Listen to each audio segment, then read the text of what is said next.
Hello there, Midge. How are you doing, buddy? Hope you're doing well.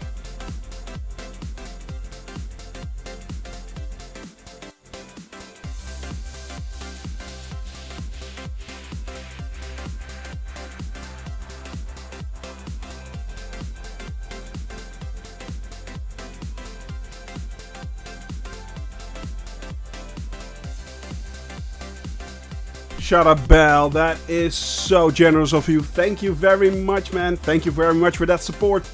Thank you. 5 months in a row, by the way. Nicely done.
Indeed, buddy, and we're still in the desert. We're never getting out of the desert. Yes, we are. Yes, we are.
Hello, my friends. Shoni from Shoni Gaming here. Hope you are enjoying yourself. Hope you had a good weekend.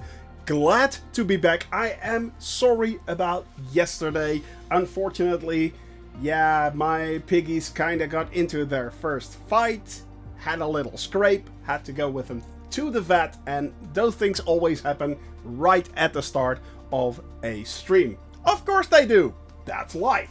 So yeah, by the way, both piggies are fine. Egos were bruised. Yes, they were. I mean, Pippin thought he could exert his dominance on little Joey, who's 6 years old and basically the boss in the cage. Yeah, that didn't go down well. So, but I'm glad to have you guys here. Hope you are enjoying yourself. Hope you all had a wonderful time.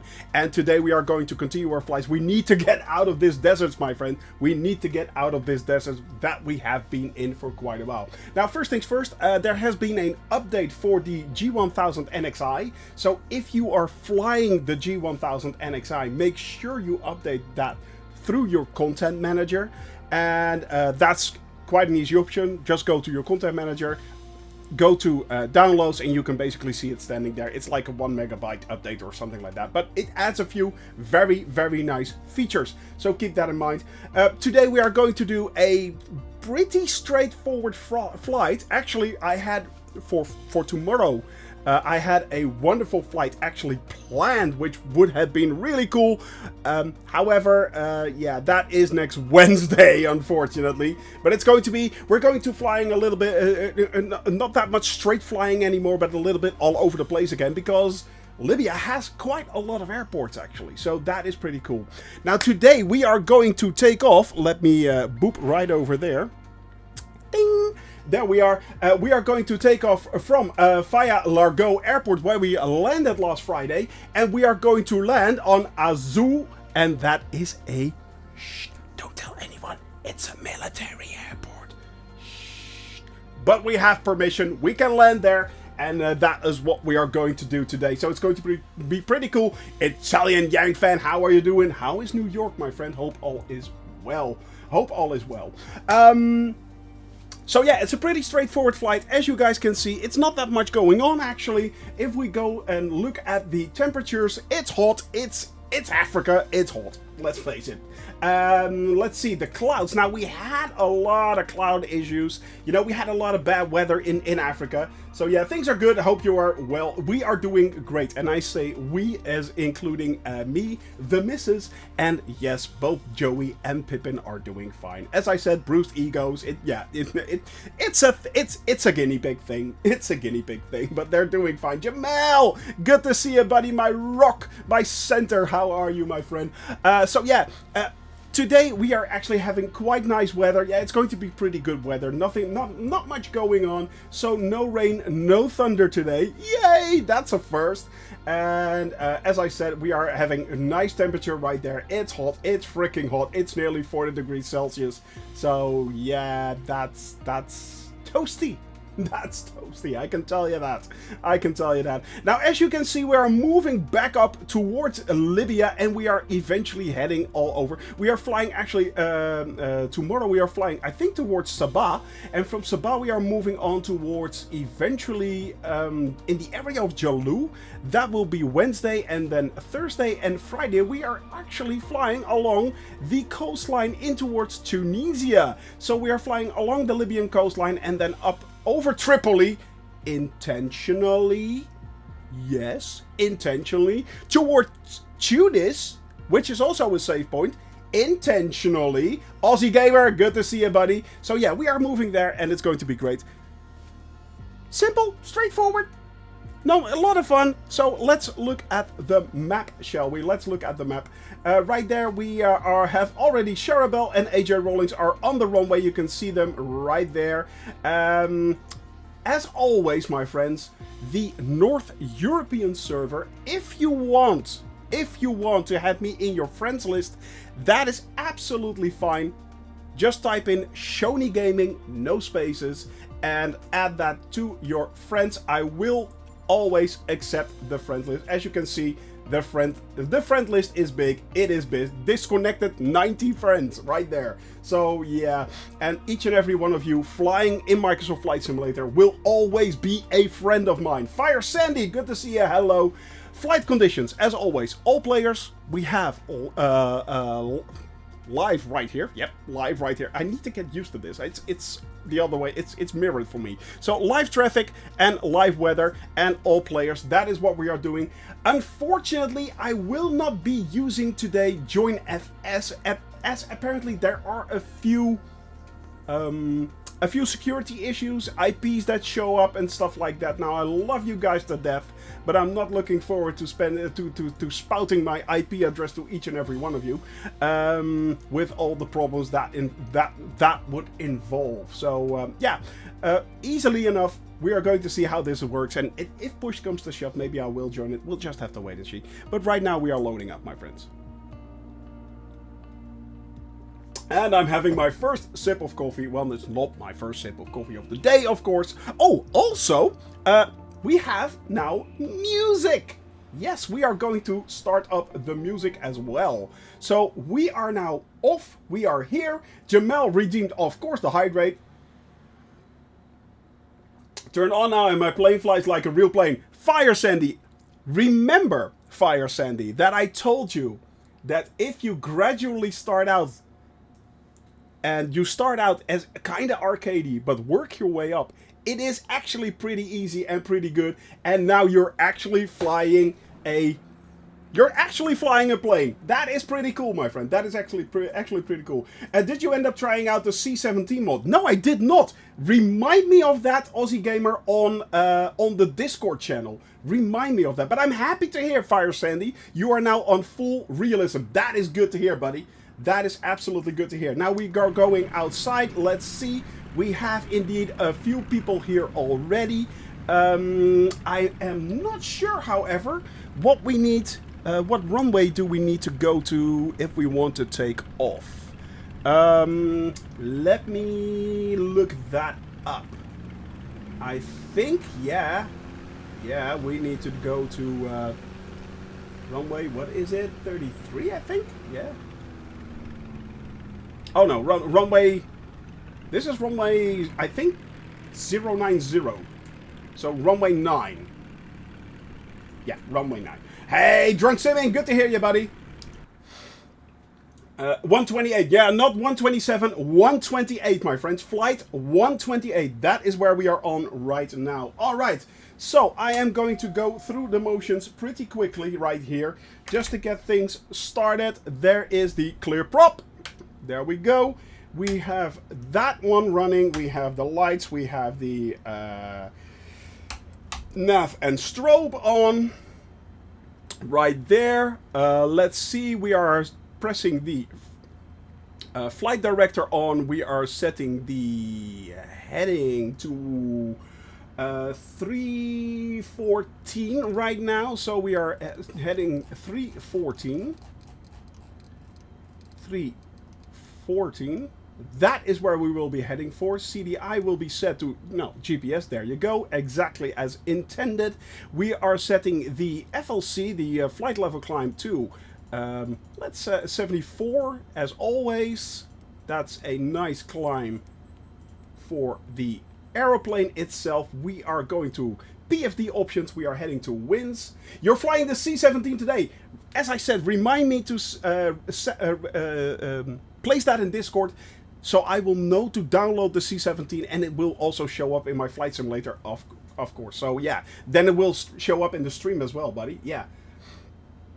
Option 3, no wind data. That is correct. We are setting the going back. Actually, there are a few new options right there as well. OBS is now working, for instance. That is very nice. XPDR. We are heading for the squawk code right there. Thank you very much, Ronan Crisis. Ronan Crisis, thank you very much for joining the channel. Hello, my friend. Hope you are enjoying yourself. Let's zoom out. There we go. Now, our first leg is long. It is going to be about 250 nautical miles towards airport Zugra Airfield. And that is Foxtrot Tango Tango Zulu. Oh, thank you very much. You're most kind. You're very kind there, Ronan. You're very kind. Thank you very much. So that is about 125 minutes of straight flying. But there is a twist. As you guys can see right there, there is a mountainous range where we have to fly over. And that's at 11,000 feet. Yes, you heard me right, 11,000 feet. So let's set this to 11,000 feet. Can this plane get to 11,000 feet? Easily. Flown to 15,000 feet.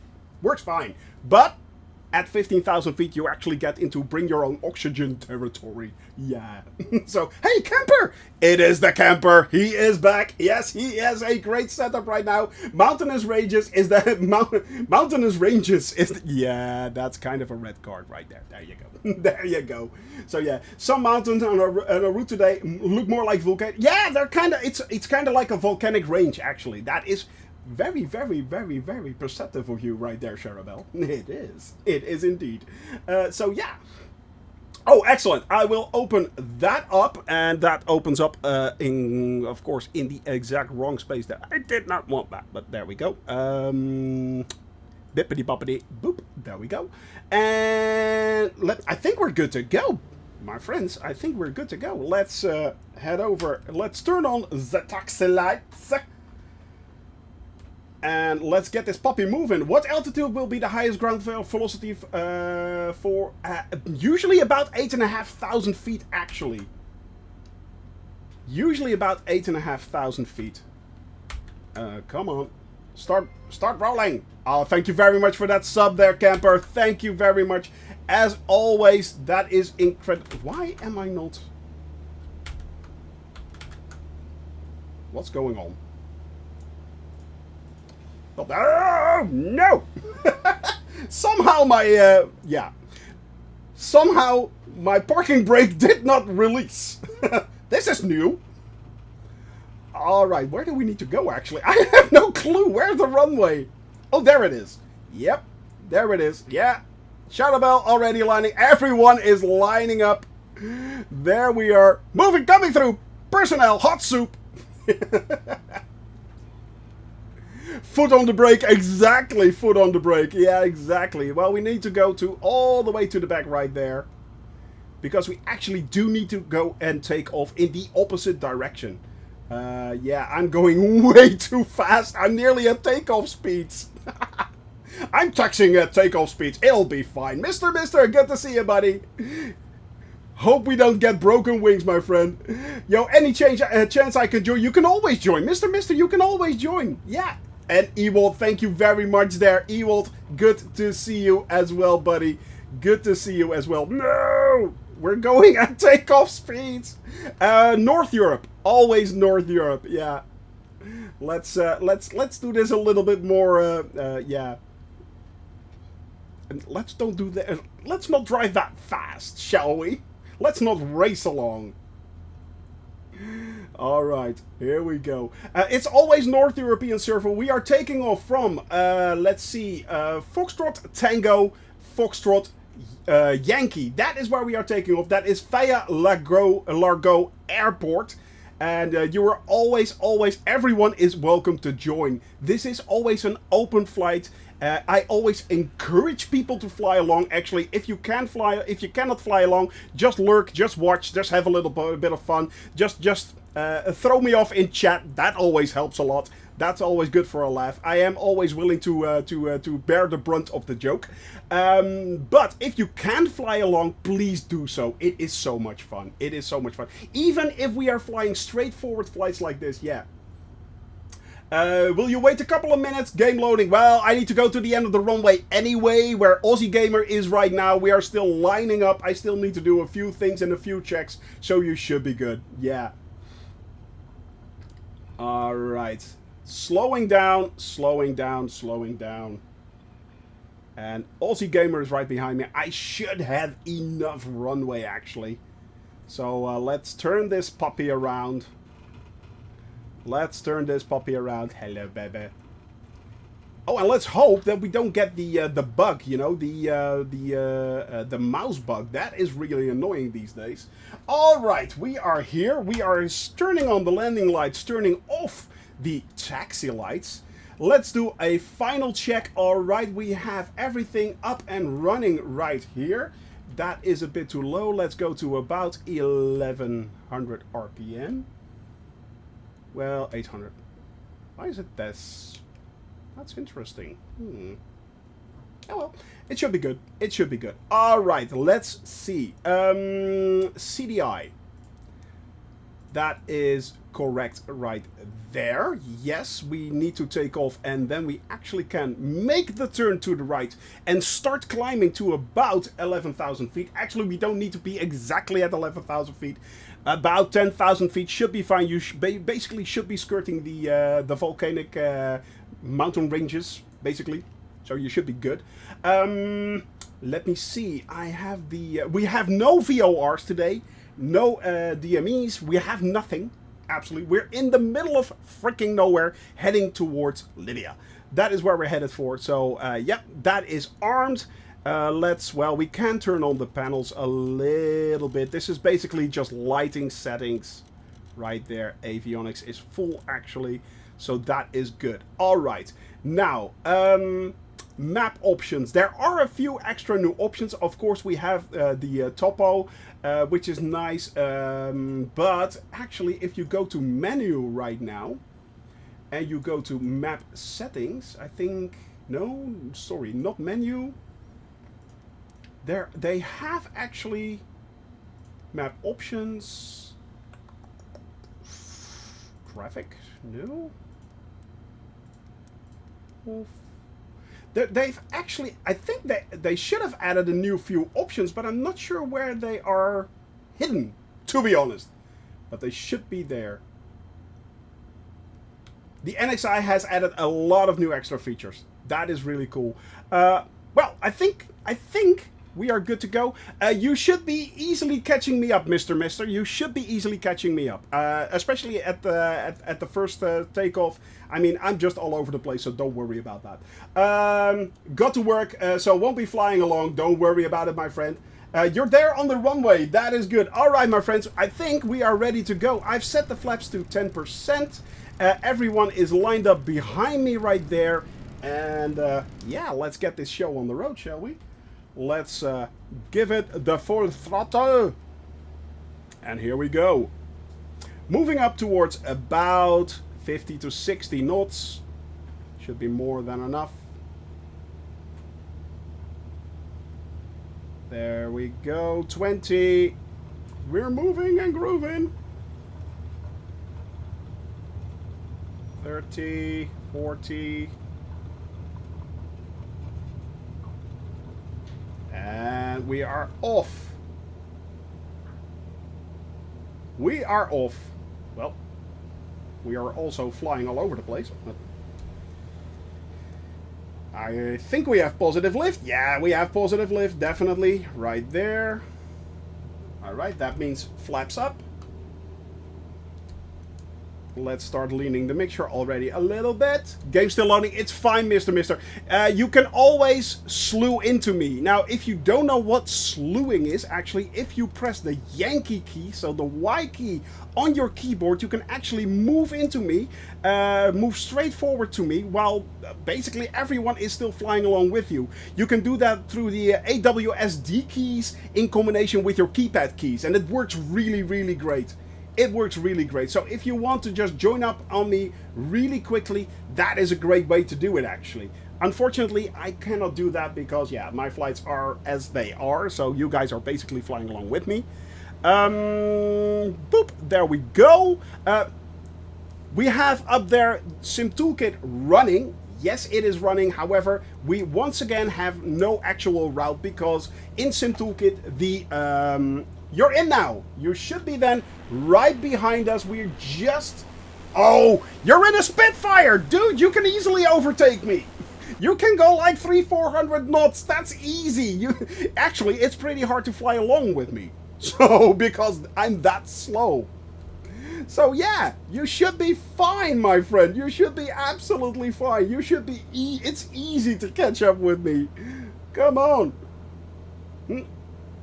Now... First things first, we actually have a music playlist. Haha! We have a music playlist. There we go. Nice bit of music to enjoy ourselves right there. First time. If you guys don't like it, let me know.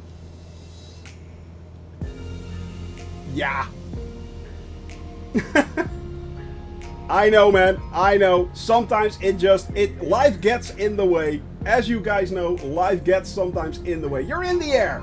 Let's see. We have Italian Yang fan behind me. We have, who else? We have AJ Rawlings, Drunk Simming, Drunk Baby. We have MJDYSO. Who is that? MJDYSO. Let me see. I am trying to level out a little bit right there. Oh, and what I also need to do, funnily enough... No, that doesn't work. Last time it actually did work. Autopilot, flight... Oh, hang on. Navigation. And... I am setting... Funnily enough, I'm setting this to... Yeah, DJ Shoney indeed. Last time it actually worked. I turned on the autopilot and then it actually changed my... It changed my GPS on top, right there. So, I'm not sure what actually changes that.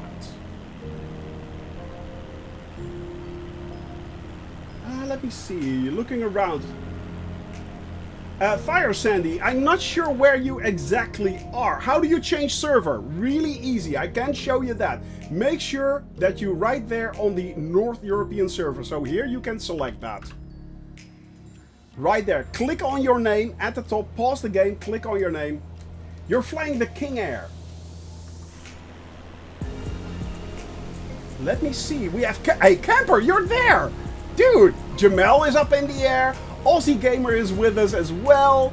That is good, my friends. That is good. Sharabelle right there. We have AJ, Drunk Simming, Italian Yang fan. And I'm constantly flying towards the left. What is going on?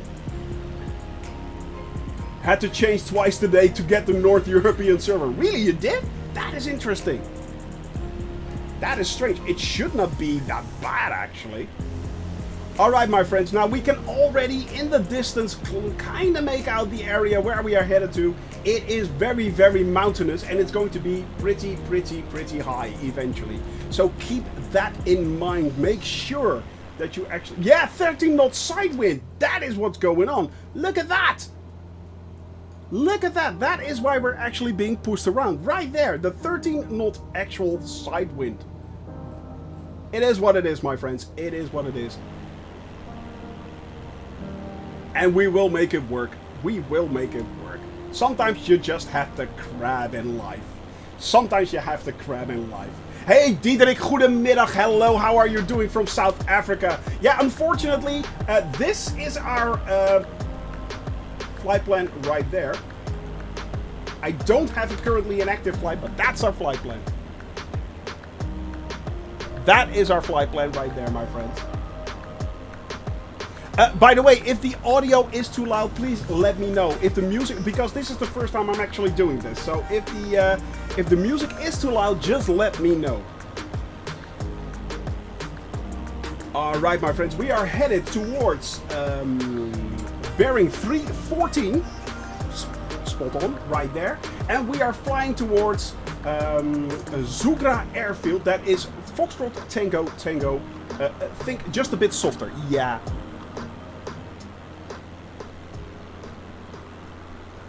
A little bit like that.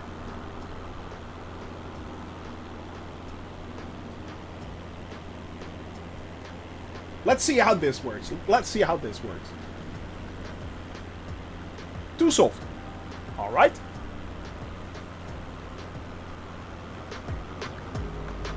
Something like that. I need to figure this out still. First time I'm doing this, so I need to make... There you go. Well played. There you go. Boom! Indeed, Ronan. Indeed. There you go. That's the way. I like it. Okay, see you in the sunshine then. So, yes, we are now moving and grooving, and we are slowly flying towards the... there you go. We are slowly flying towards Zugra Airfield.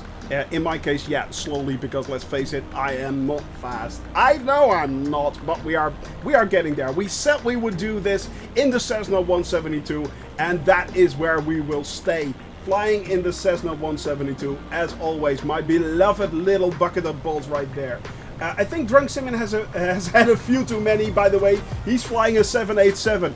No, drunk simming will always, always, always keep you on your toes. He will. And let's not forget, drunk simming is a very, very busy man. So it might be that he's actually flying the same flight, but in a 172, just to clear it. Now, once we are actually heading towards Aozou, you see, there you go. There you go. That's it. That's it. I knew it was something like that. I knew it was something like that. But the thing is, you guys, if you want to fly along in a 787, that's fine. That's absolutely fine. If you want to fly along in a jet fighter, fly along in a jet fighter. The only thing is, that's my bucket of bolts. That's my seat right there. That's my home. Go to your home. That's my home.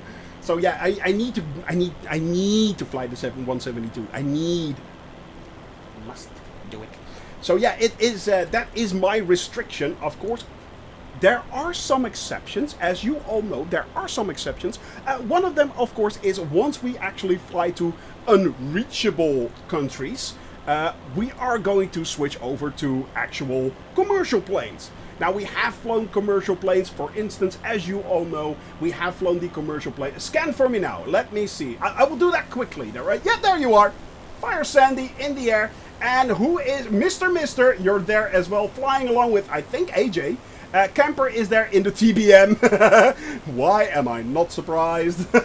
And yeah, you're on the right surfer. Fire Sandy up in the air in the B350 right there behind me. But who is MJD?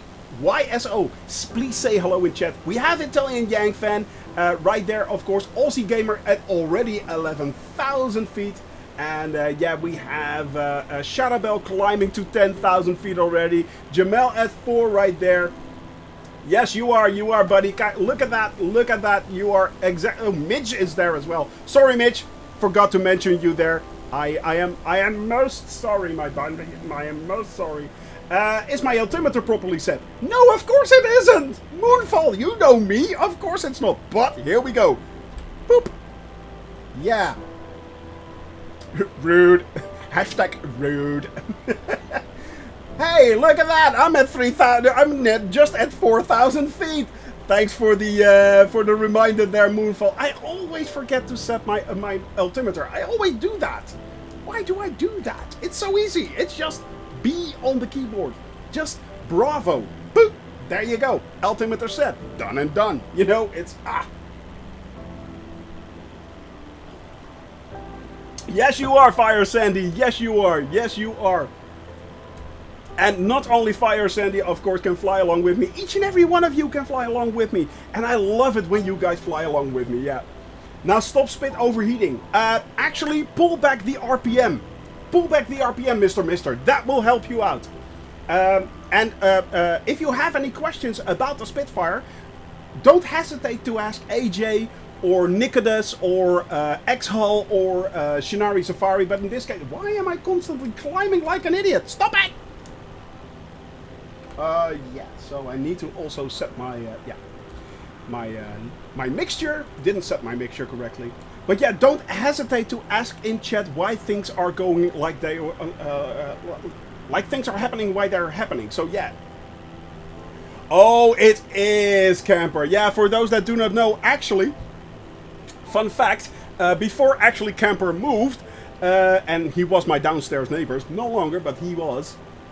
Before he moved, he went on a holiday, he actually borrowed me his Yoko yoke as a comparison to, for instance, the Alpha yoke that I already own and the Logitech yoke that I already own. That was quite an experience. That thing is really, really good. Yeah, that thing is really... Oh, there you go. AJ already answered it. Set your RPM to about 70% and you should be good. Minus 70, yeah, 70%, yeah.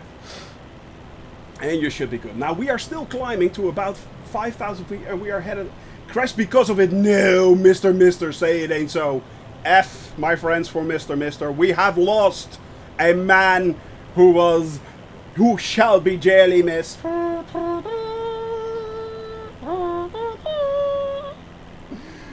It was such a sad thing to see. He burst into a ball of flames over the desert of Chad. It was glorious and horrific at the same time. There you go. Let me see. To fly with other players, I got to make sure I'm on the right server. Exactly. There are, Fire Sandy, there are two things that you actually need to figure out before you start flying with others.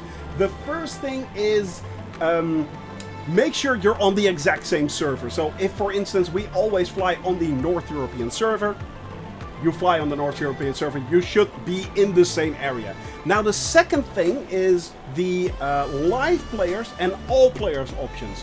If you are on live players, all players can see you, but you cannot see all players. This has to do with the fact that in live players environment, and this has nothing to do with the Xbox Live environment, that's what I thought at the start as well, but it's not like that. The live players are actually on live weather and live time. That's what live means. So basically it means that you cannot change, you cannot invoke Arnold. You can't, because this and that you cannot change. These options are not available to you. So you cannot pull down the sky, you can't do that. You can't do that. So that is what live actually means. So yeah. Never flown that plane, but mostly the middle. Yeah, it is the middle lever, actually.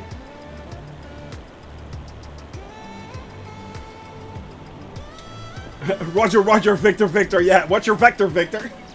What's your vector, Victor? Know thy classics. Know thy classics, I say. For those that are wondering, what is this guy talking about? That's Airplane. Go check it out. It's an hilarious, very, very tongue-in-cheek movie from the 80s. It's good. It is good. It is really, really good. Basically a kind of Naked Gun type style of movie. It's good. It's hilarious. All right, my friends, we are moving and grooving.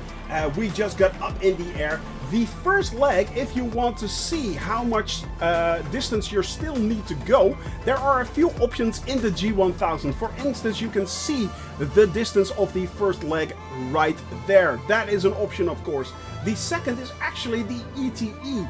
This is based on your ground speed right there, and the estimated time of en route, that is what it's actually called, is in this case 2 hours and 4 minutes. So yeah, got it. Thanks. On my way back. Mister, you should be easily catching up on me in the Spitfire. The Spits are really fast. It will actively try to kill you though. Yes, it will try to kill you. Carry on. I just hope I make it over the mountains. What plane are you flying, my friend? You are flying Fire Sandy. Oh, you're flying the King Air. You're easily... Oh, look at that. 15,000 feet. More than enough. 11,000 feet. You should be able to clear them easily. So, yeah. Actually, has the King Air, does that actually have a compressed cabin? I think it does, doesn't it? I think it has a compressed... I think the what's the top of the King Air? Is it like 23,000 or 31,000 feet or something like that? It can go really high. In opposition to about to the 172, let's face it, this thing cannot go any higher basically than about 15,000 feet, because by then, yeah, oxygen deprivation would be actually a real thing. I'm not kidding.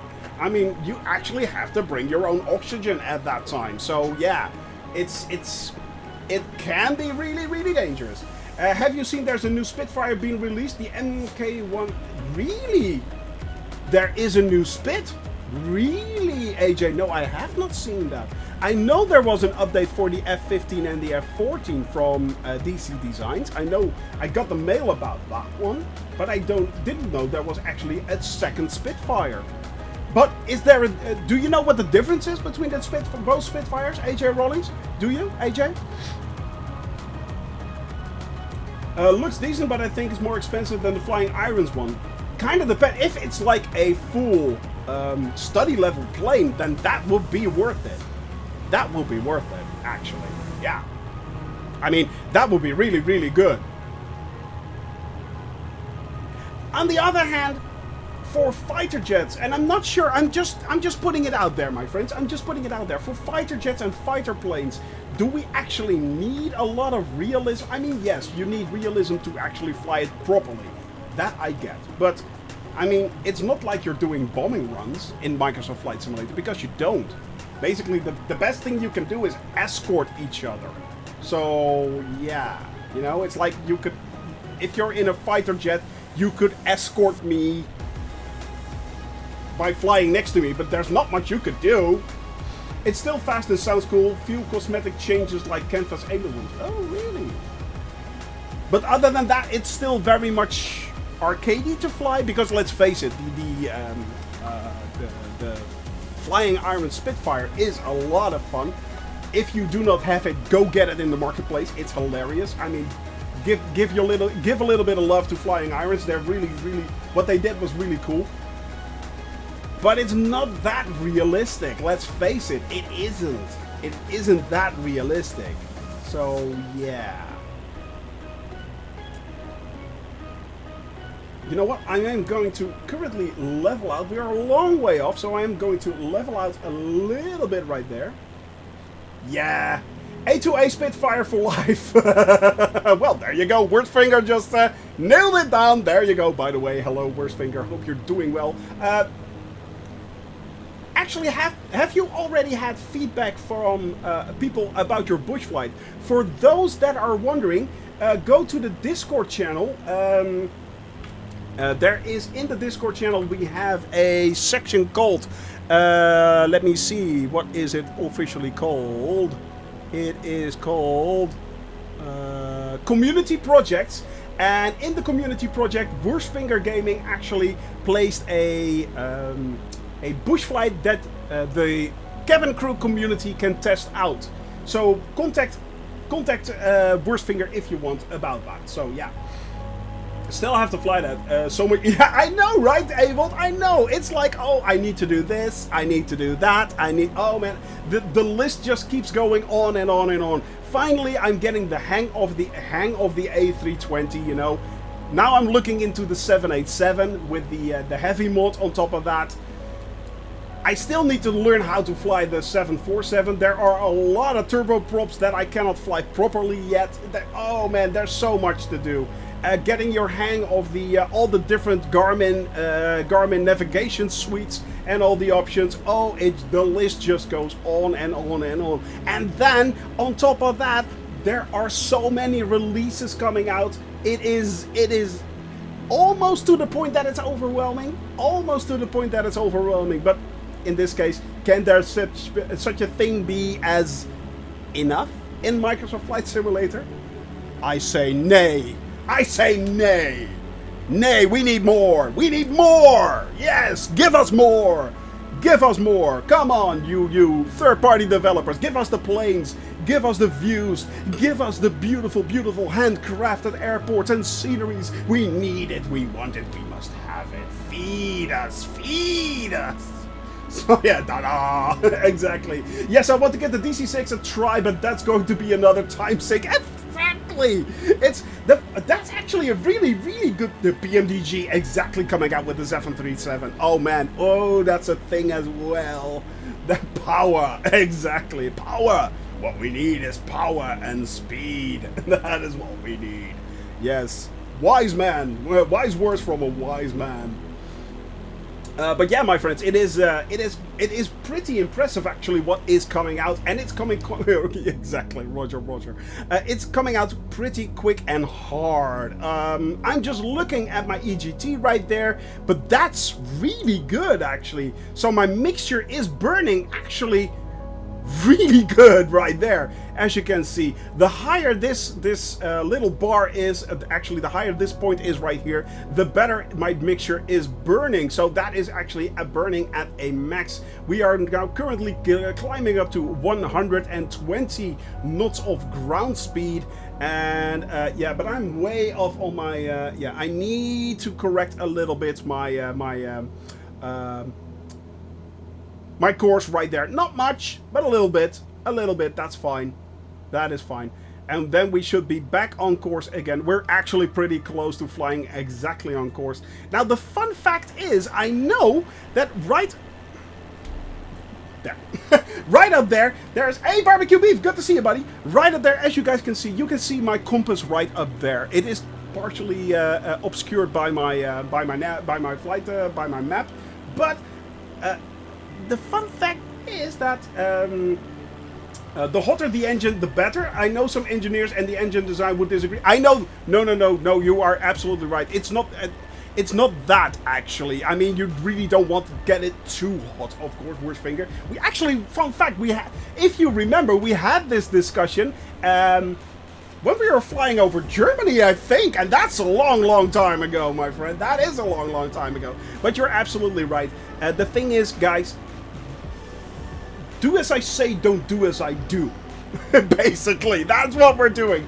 Do as I say, don't do as I do. And what do I mean by that? Well, as you all can see, and let me go down there, yeah, I'm flying at full freaking power. This is full power right here. What you usually do not do is you don't try to push your airplane to the max. But that's what I'm doing. That is what I'm doing. Now, Shoni, if you say you shouldn't do that, why are you doing that? Well, there is a good reason for that. The reason is that the entire flight is 600,000 kilometers, as you all know. And actually gaining about 10, 15 to 20 knots extra, that gives us a lot of extra airspeed, actually. That gives us a lot of extra, that shaves off hours and hours and hours, even days of our flight. Not even weeks at time. So yeah, that is the reason why we are moving and grooving like we are. That is the exact reason. Now, what you normally would do is we would actually try to climb up towards about 8,500 feet. And but we all want you to stream forever. Oh, thank you. They love me. They really love me. It's official. But yeah, my friend, no, and trust me, after this we will figure out something else. But that we don't have to think about that for another 4 years. So we are here for the long haul. But yeah, the thing is that what you actually do is you go up to about 8,500 feet. That's cruise level for a 172. You set your throttle to about 70% and you lean your mixture so that it runs as efficiently as possible. So once you do that, you just keep on cruising, and actually you gain a long amount of extra distance that you can fly. This is what we will be seeing, for instance, in the upcoming flights to the Azores. They are coming, so yeah. Wondered here, a year-old man streaming a Cessna 172 around the moon, exactly. Yes, my children, here we are flying around the moon, and the moon is right there, and then we are flying back. Now, come on, children, Grandpa knows where to go. It's, exactly. So, yeah. You're saying that by the time Shoni is done with this flight, we will have anti-grav engines. I'll take that for $1. That would be pretty cool. This desert is so flat you can land anywhere. Did you actually land? He did! He actually landed right there in a 787. Drunk. What did you do? You basically parked it right there in the middle of a desert so you can go to a meeting. Well played. Well played. Exactly, worst finger. Exactly. Hashtag landed. Hey, Weem, you're here! Dude, how is your PC running? How is your PC running, buddy? Hope you're doing well. And we are still slowly but steadily climbing up towards about 7,000 feet.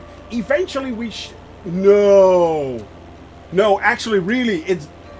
the CPU and the GPU as well? Please say no. Had my nav autopilot on VOR instead of... Every time. Why? Every time. Still need to get my spare pump. No, so what kind of pump do you have? Like a D5? We'll find out later. Oh man, that is horrible. Oh, that is horrible. Yeah, I know. That is actually my worst nightmare. Just as a bit of reference, apparently, and I'm not sure if I can tell you this, but yeah, we're already discussing it. Anyway, Weem's cooling pump basically died, so his water cooling pump died during the night, and even in idle that can cause a lot of problems if your PC is on, so that can cause actually a lot of problems. Operation Vortex! Hi. Hi there. So yeah, good to see you, buddy. But yeah, it can actually cause a lot of problems if your pump dies and the water is no longer circulated.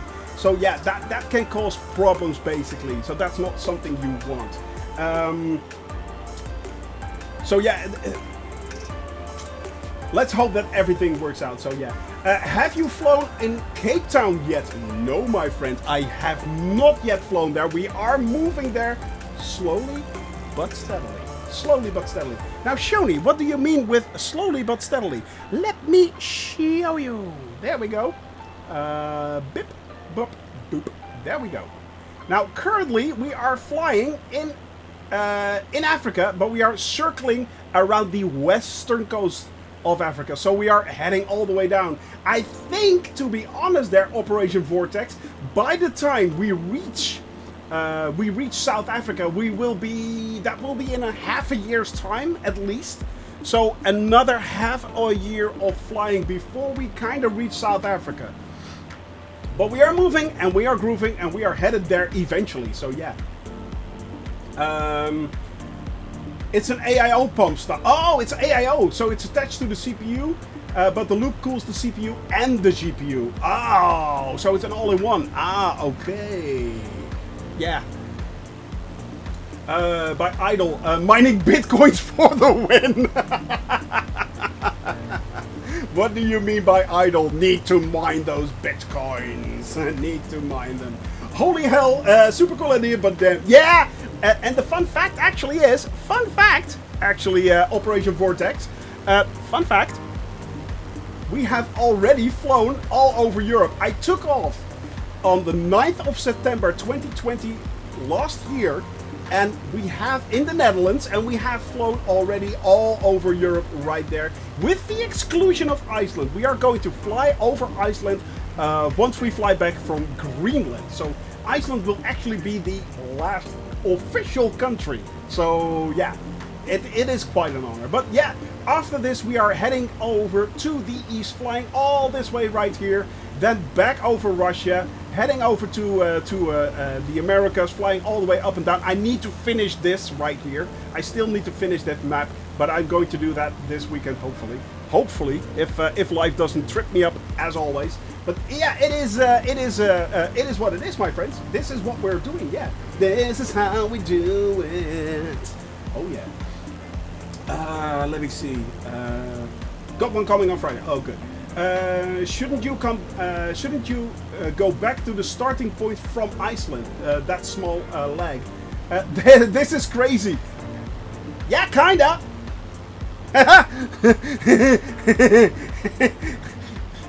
Yeah, I'm kind of mad. I'm going slightly mad.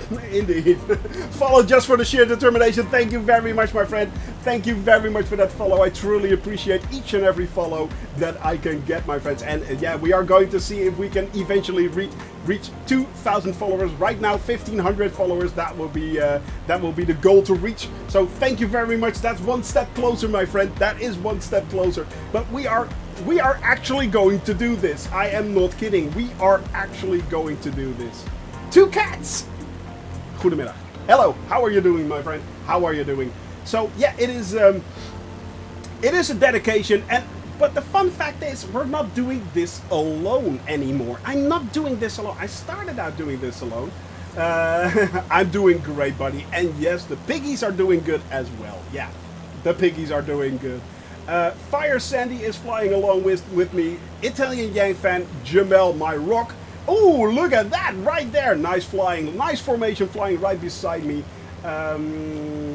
For that hill. About 10,000 feet. So about 11,000 feet. You should clear it at 1,000 feet at least. 11,000 feet. Charabelle right there in the distance. We have Aussie Gamer. We have 2. This is AJ, I'm guessing. And Mr. on the other side. NJD YSO flying along. I don't know who you are, but hello. Midge. And that is the group that we are currently flying right now. If you want to fly along, no problem. Of course you can. So yeah. If you want to see me, look up. No, I thought you are. Oh yeah, there he is. And Camper is right there in the TBM. Yep. At 14,000 feet.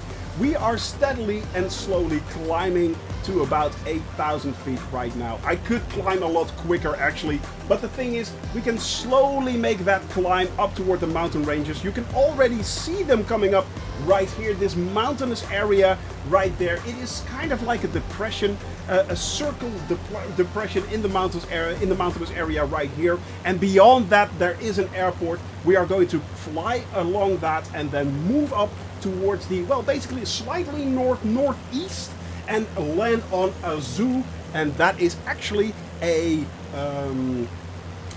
military airport in Chad, which is in sight of the border of Libya.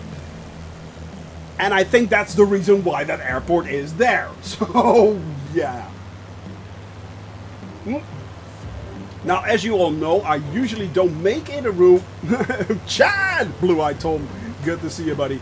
I don't make it a rule to actually fly, to land on military airports. It sometimes does happen, but yeah. I try to make sure that we try to stay away from military airports as much as we can.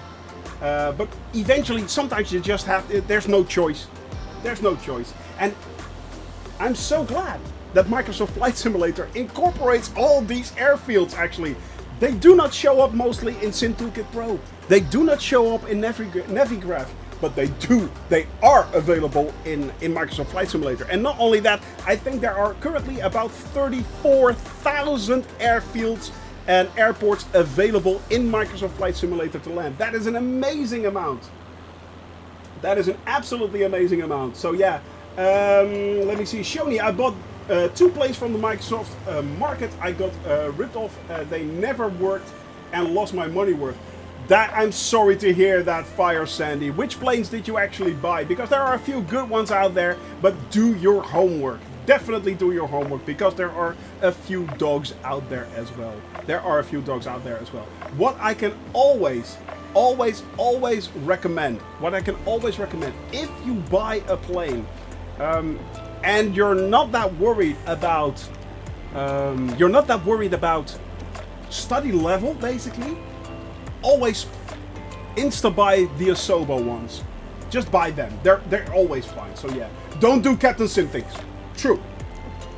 Yes, I will. I'm not that easily tempted into bashing third-party developers or anything like that. But basically, yeah, I'm not going to buy Captain Sim stuff ever. I'm not going to do that. And there's, trust me, Google it on Google Captain Sim on the internet, 737 Captain Sim, Google that. There will be a lot of information coming your way, and you will understand why I will not ever do any Captain Sim stuff. I just won't. No. Or you can just land a 747 in the desert anywhere. Yeah. That is an option as well. That is true. That is an option as well. So yeah. Blue-eyed Tom, forgot about you. Blue-eyed Tom, how can you forget? Don't you forget about me. Don't. There you go. Worried about my mom's aneurysm. Oh, good lord. Blue-eyed Tom. Let's give Blue-eyed Tom a little bit of good vibes, my friends. Let's give him a little bit of good vibes right there. There you go, buddy. There you go. You agree and rate the reviews. Let me see. This is for all players who play Twitch with planes. Yeah, the thing is, it happens. Not going to buy anymore unless it's free. That's an option. That is indeed an option. Yeah. But man, I hope you're doing well, and I hope, Blue-eyed Tom, I hope we can give you a little bit of distraction. Yeah, distraction in the time when you basically get things like this happening. Yeah, a little bit of distraction is not a bad thing. That's not a bad thing, my friends. That definitely is not a bad thing. Let me see. I need to pull up my sleeve. No, pull up my, yeah, right there. My little nav map, which I'm currently using, unfortunately.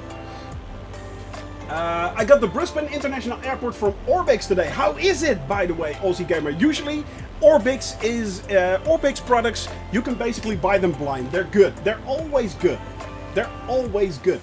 Orbix and even the partners that Orbix has, just buy that stuff. You will not go wrong. It will not be money. You will not spend your money badly as well. You know, Orbix is good. Just go with that, and you should be more than fine, actually. So yeah, go check that out as well. Free planes. If you want to fly free planes there, Fire Sandy, go check out FlightSim.2. Top Runner Solo is so much fun, worth the money.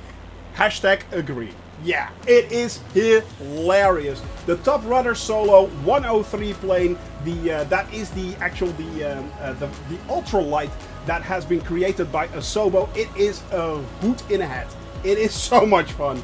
And actually, we did a flight in over the Greek islands, if you guys remember. Santorini, we actually flew over that in a group ultralight flight. That was a lot of fun, and we will be revisiting those kind of flights in future. We will be doing that in future, definitely. So keep a watch on that. But there is a good alternative for the ultralight also on FlightSim.2. So that is very nice, and it's free. That's a free alternative right there. Not sure if this is common knowledge already, but Aerosoft will have a sale of their Microsoft Flight Simulator products next week. Like 30, really, including the CRJ? Insta-buy. Yes. I shall buy that and add that to my collection. So yeah, that's like $15, 15 euro. That's nice. 30% off. So that's like, normally you would pay 50 bucks for the CRJ, and then it would be like 35 bucks. That's a very good deal. That is a very good deal. Going to let the computer take over, and see you when I get back. Fire Sandy, have a wonderful, wonderful time, buddy. The CRJ is a bit steep to learn, but much fun once you get it. I know, right? I was really looking forward to it. And actually, if I don't get the hang of it, there are a lot of people out there actually that are very, very willing to help me out. We already had, of course, Mr. Pilot on our channel as well, and he is a very, very big CRJ fan. He flies that thing a lot, so yeah.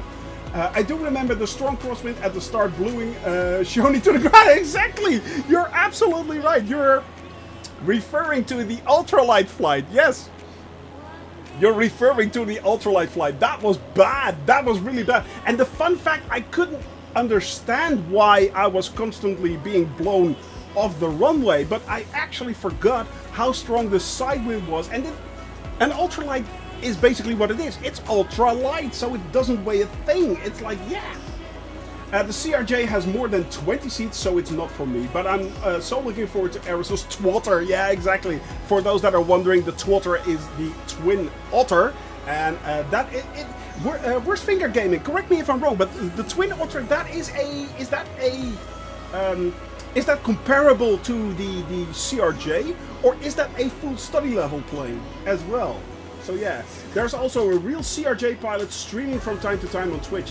Yeah, there are a few real actual pilots out there, both on Twitch and on YouTube, of course. But yeah, there are a lot of people out there that are actually doing these things, and it's really cool. I think it's really cool that actual... I mean, and how can we forget, of course, a friend of the channel, Flying Fabio. Fabio is an actual pilot. He is an actual pilot. He has his pilot license, he has his PPL, his CPL, he has them both, and he is an actual pilot. So yeah, he is a great source of information if you want that. So yeah. Gonna pick up the Twin Otter when it comes out. Yeah, a lot of people are looking forward to it. Won't be study level. They're aiming to make it mass product. So basically, it will be kind of up there on the same level as the CRJ, basically. I'm thinking that kind of thinking, yeah. But I hope someone will mod it to add hung starts, hot starts, and stuff like that. It will not surprise me if there's a mod coming out for it that will actually lift it to a higher level. Although, I don't know how third party, how does this work actually? I'm not that familiar with flight simming yet to say how certain situations work. But for instance, let's say now Aerosoft has made the CRJ, which is good. But what if there is a mod group out there that actually wants to mod that plane? How would that, is that possible? Is there like a license thing going on? How does that work? How does that relate? I don't know actually. I'm wondering how third-party developers would actually view modding like that on their own product. Interesting. Another excuse to use the Bravo throttle. That is true. That is true. Their throttle model for the prepared even had engine fires. That is cool. Rum Ruffian coming as quick as I can, but I have to wash the dishes first. Yeah, Rum Ruffian. Life, ain't it a thing? Yeah. Why does it always trip you up? Why? I say why? Why? If it's GPL, then they need to make modifications public again. Yeah. So it will presumably go back to into the main model. That is kind of, yeah. Look at the PMDG license. You're not only not allowed to mod it, you cannot even fly it if you work on aircraft mods. Wow. Yeah. Yeah, I that actually does not surprise me that much, to be honest. It really doesn't, yeah. But Aerosoft is not as paranoid as PMDG. Well, I don't know if they're paranoid. I think they're just very, very protective of their product. And to be honest, I kind of get that. I mean, let's face it. These planes, they are pretty impressive. So yeah, and the work that they're doing on these planes, it is pretty amazing. It is pretty amazing what they're doing. So, and having said that, PMDG usually releases near study level airplanes anyway. So yeah, you know, it's. I kind of get it. I kind of get it. Yeah. Now I need to level out a little bit right there. But there we go again. We're going up, and going down, down.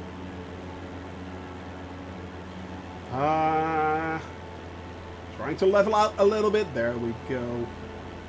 That's a lot better. Listen to Papa. Nope. Oh, by the way, I got news about my Bravo throttle as well. Unfortunately, it has been postponed by a month. Yeah. Bit of a bummer. Was hoping to actually get my hands on it sooner. But yeah, unfortunately, the Bravo throttle has been postponed. No.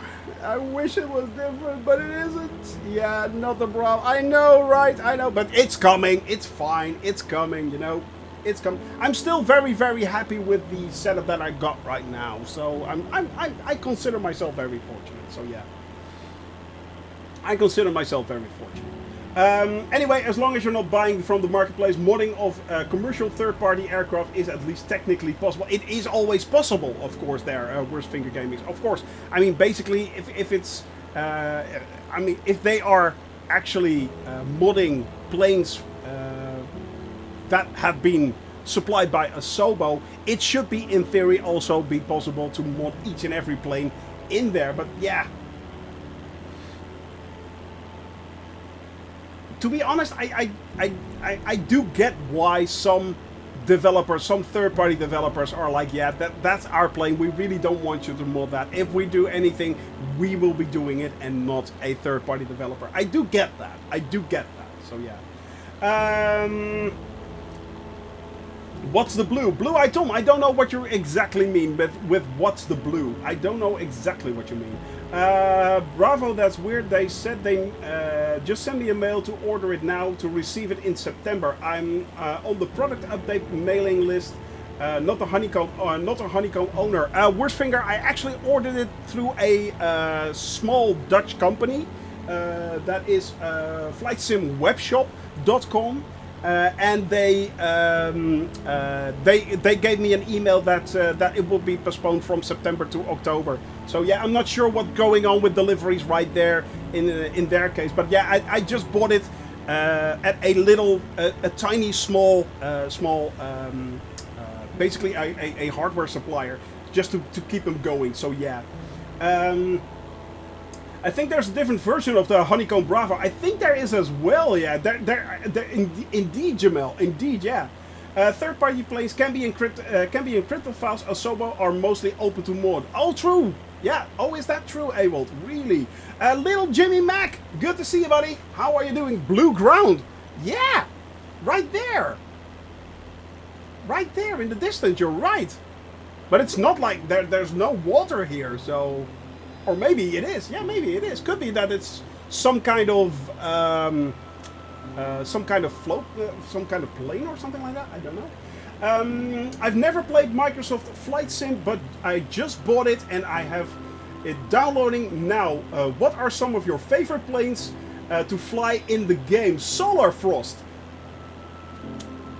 Yeah, the 172 is great. Don't get me wrong, it is pretty awesome. But exactly as Worstfinger Gaming just said, go do the tutorial. Start out with the 152 tutorial. They're great. They really work good. They get you the basics of planes, flying planes, and GA flying. So GA stands for General Aviation, and you also have Commercial Aviation, of course. But in this case, this is General Aviation. And yeah, the plane itself, it is very easy to fly. I am flying Solar Frost on full realism. Everything is on full realism, and I can show you guys that quickly right there. Assistance options, and then everything hard. Navigation aids are on, but this is hard. Piloting hard. I mean, it's basically all on.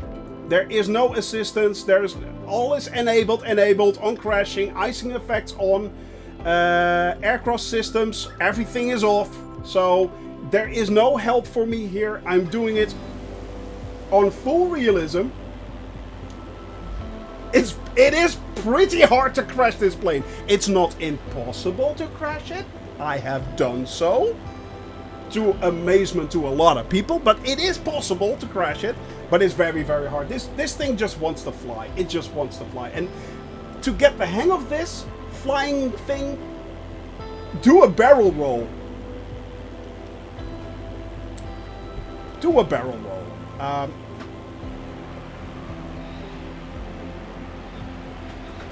So something like that. There you go. You can actually do a barrel roll. It's not that hard. I wouldn't recommend it, but you can. I'm not doing a loop, by the way. I'm not doing a loop. Whee! Yay! But, yeah, and I am flying manually, my friends. I am flying... Yeah! That's right, Awold. That is... Yay, hippos! Don't push it. Don't push your luck. But yeah, it is actually... The wings fell off. No! But yeah, Solar Frost, what Awold just said, getting the hang of this suite right here, what you see here, this is the G1000 suite, as it is called, and this is the NXI working title mod that you can download from the Microsoft Store itself. This is the hardest part. I mean, the other part is actually, yeah, I actually forgot to turn off the landing lights. That's kind of dumb, but for the rest of it, it's really basic. You know, it's all there. You have your flaps right here. You have your mixture, and this is your mixture right there. This is your throttle right here. Your parking brake. This is your trim right there. Basically, your landing lights are all here. Pitot heat is included as well. Your master avionics switches right there for your batteries and everything. That's it. But this is the hardest part. Getting the hang of this. And basically, if you have any questions, don't hesitate to ask in chat. Don't hesitate to ask in chat. I had to learn it as well. You know, we all had to learn it sometime. So yeah. Been watching videos. Kip on the ground. Exactly, Rumruffian. I've been watching Kip on the ground as well, and he has helped me a lot with the G1000 as well. Yeah, he explains it really well.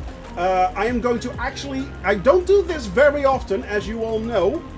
I don't do this very often, but let me have a look. I am going to actually promote Kip on the ground right here. His channel is really helpful. Kip on the ground. Let me see. There you go. Boop! There you go. The game is so incredibly realistic. Thank you so much for the tips. That's already cleared up a lot for me. Solar Frost, you are most welcome. And Solar Frost, if you want, you are most welcome to join our flights as well. And while flying, actually, just ask questions, you know, learn. Come along, fly along and ask questions. That's what I'm here for. Come on, I'm here for you, buddy. I'm here for you. You know, work with me. Come on, we can do it.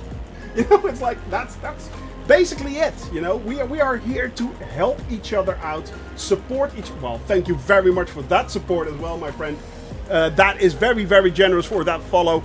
And yeah, but that is what the cabin crew community is all about. The cabin crew community is all about. Yeah, it is. It is a big mountain, but it's all about helping each other out and making sure that we all enjoy this thing called Microsoft Flight Simulator. It is. Look at the textures down there, my friend. Look at that.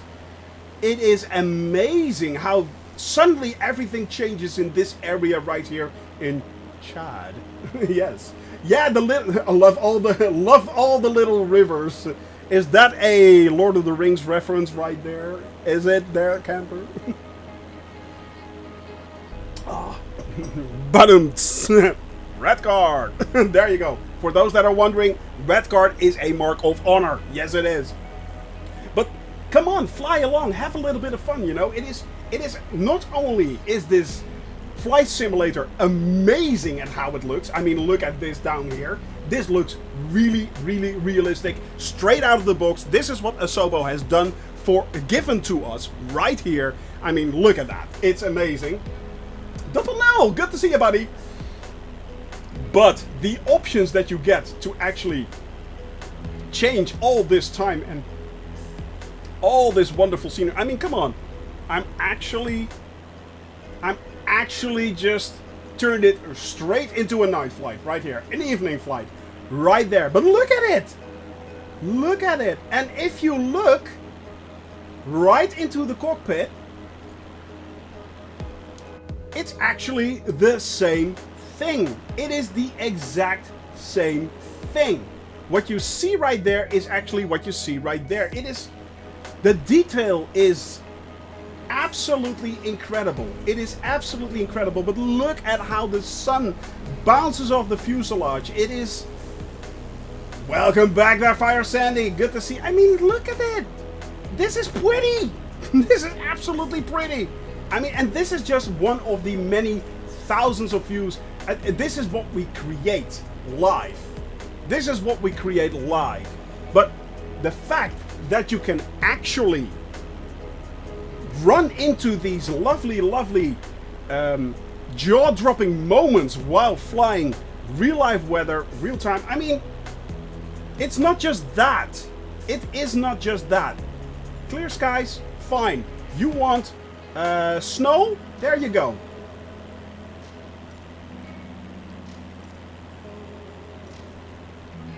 Snow in the desert. This is what a snowed over Chad would look like. Right there. This is what it would look like. Snowed over Chad. Right there. Snowy Africa. Exactly. And boop, we are. And like that, we're back. Like that, we are back. It is that easy. LVL button on the autopilot on the TV. It's such easy. Snow in the Sahara. Yeah. Snow in the Sahara with you. Yes, baby. It is. Let's go skiing. I forgot my skis on my snow booties. Dang it. But the fact that you can... some serious climate change right there. Yeah, I know, right? I know. But it is amazing that you can do actually things like that. Things like that are incredible. And it's... You know, it is simply amazing. It is truly amazing. It really is. It is so cool. It is just so cool. This simulator has changed my view of the world drastically. It really has. It really has. Just come and fly along. Rum Ruffian right there in the distance. We have Jamel Camper flying along in the TBM, circling us right here. Barbecue Beef. Camper just couldn't resist to actually skip work and fly along. Well played, sir. Well played. Barbecue Beef right there. We have Midge. We have Fire Sandy. We have Aussie Gamer, Charabelle, AJ Rawlings right there. Who am I missing? I think we have each and every one of you right there. So yeah. Repoir XBI. I am from the Netherlands. Some people think I'm from South Africa. No, I'm not. I'm actually from the Netherlands. Yes, I live near Amsterdam. So yeah. Snow and ice are still very rare. The town in Nama province has experienced snow only 3 other times in 42 years. 1979, 2017 and 2018. Really weird, really weird. When there's snow in chat, you know something's gone really, really bad. Yeah. This crater looks awesome. It does. We are going to fly over it right there. We are going to fly over this crater right there, but it's incredible. This mountain is at 11,000 feet. It is actually Emi Kusi. Hope I'm saying this right, but yeah, it is, and we are still climbing. I need to kind of make it to about 11,000 feet. 10,000 feet should be just enough to basically fly over the top, but climbing a little bit is not a bad thing in this case. So we are moving up, up, up, and away! Yes, we are. But from here on in, my friends, it is basically a straight hop into the distance right there to Libya. Because, fun fact, Libya is way over there. And once we are in Libya, we are moving along the towards the basically the east of Libya, and then heading up towards the coastline again, flying intentionally over Tripoli and moving on along the Mediterranean. Yes, we are headed back to the Med. And from there we are actually going to circle much more around Africa itself, flying towards Tunisia, towards Niger, towards Morocco, and from Morocco we are actually going to fly to the Canary Islands, so we're kind of heading back into Europe, and from the Canary Islands we are flying over to the Azores and back. So we are also trying to reach the Azores. Now, having that said, there is a slight problem with the Azores because it could be too far away. We are not officially doing in-air refuels. What I usually do is I take 100% of fuel along with me and that's it. But what we can actually do is add about 140 pounds of extra fuel, and then we can actually pump that fuel. That's about 80% extra of extra fuel that we can take along. And once we reach about 20% fuel in flight, we can actually remove the cargo and add that to the fuel. That is actually a thing. There are long-range tanks for the plane available. They are. So yeah. And I ran so far away. Charabelle. Or Aussie Gamer, sorry. That one's for Aussie Gamer right there. You could Arnold it and give yourself a bit of tailwind. Yeah, of course. What I could do is, of course, I could like change the weather, and then I could push like change the weather, and then give me a lot of tailwind, and I fly like really fast, and like a wind layer right there, and then I like gust it up to 150 knots, and basically boom my wings up. That is good. Yeah, get down. Yeah, that is cool. No, we're not going to do that. No, we're not going to do that. We are only invoking Arnold if there is simply nothing to see. If we fly in fog, then we invoke Arnold. Or if we want to pull down the sun. Yeah, I'm pulling down the sun. 20 or 30 knots should be more than enough to get you 20. That is true, Camper. That is actually quite true. And what I am hoping for is that once we are doing those flights, I actually do have a little bit of tailwind. But we will know that in about 3 to 4 months' time, I think. Yeah, we will still be, well, no, actually, maybe a little bit quicker. I just figured, yeah, we are moving and grooving, my friends. We are moving and grooving, so yeah. Or wait for the right weather, windy weather report. Exactly. That is what I usually do try to do. So, I am descending and I need to ascend. Ascendio! Yes, 5 points for Gryffindor. Why am I... What's going on? 4 weeks in chat, so yeah. Yeah, 4 weeks in Chad. We have been flying in Chad a long time. And Chad has been the largest time sink so far, funnily enough. I was like, okay, you know what we're going to do? If we are flying back towards Libya, we are flying from the Sudan, then into Chad, and then we are flying back towards Libya. That's easy. That will be like 2 weeks of flying. There has been no end to Chad. There has been no end to Chad. Tomorrow, when we fly out of Chad, I'm giving a party in the sky. I am going to leave Chad behind. Yes, I am. I like Chad. It has been a lot of fun. Actually, the wildlife in Chad actually killed me. But I'm done with Chad. I'm really done with Chad. Yes, I'm done with Chad. I'm done with the desert. I don't like this big kitty litter anymore. I want to see oceans and mountains. Well, actually, we are now seeing mountains. But yeah, mountains, Gandalf, mountains. You've got a Tomcat inbound. Oh, good lord. And then crash and fly back to it. Oh, good lord. No. No. We've done with that, my friend Abel. We've done with that, yeah. Trying to think of a joke with Chad. Thinking of Chad. That sounds different. Keep working on it there, Camper. You'll get it. You'll get it. Where all have you flown so far? Let me show you, actually. Boop. We started out in the Netherlands, right here. We've flown all over Europe. Basically, North Europe. We've flown... Hey, Super Typhon, good to see you, buddy.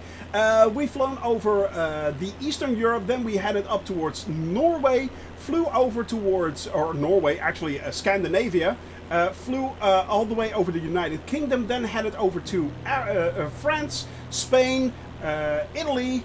Then we flew over towards Greece, Turkey, and Egypt, and now we are flying here in Chad. Actually, this is, we flew from the Sudan into Chad and then up to Libya. So this part we have flown so far, and that is about 75,000 kilometers right there. So yeah.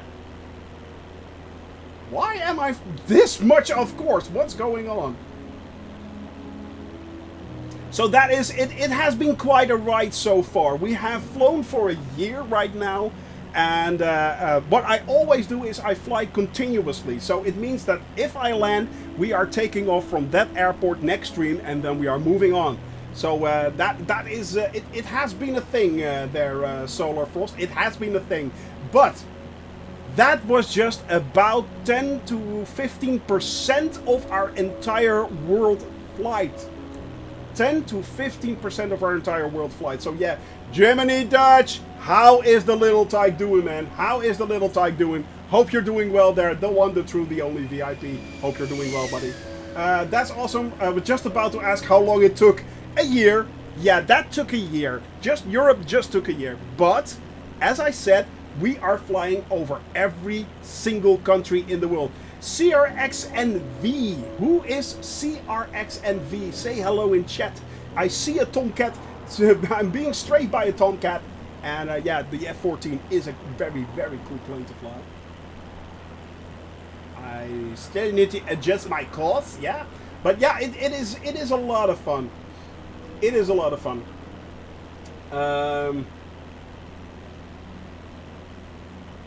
62.4 nautical miles from the airport. Yeah, you could be right. You could be right. In my case, it's still 130 nautical miles, so we're quite a while off.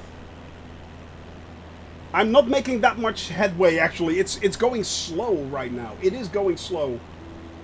All good with the little one. That is good to hear, buddy. And I hope everything is well with the family as well. An hour and 25 minutes of flight left, so that's good. All right. And we are going to fly over the crater right here and then head back up towards the course. This is actually a volcano right there. It's an extinct volcano, but a volcano nonetheless. Nonetheless. And you can actually see the top right here. You can see where the flows are going right there. It is pretty cool. It is pretty cool. Look at that. That crater, it looks really, really good. Just below the cloud, so I don't want to go too high.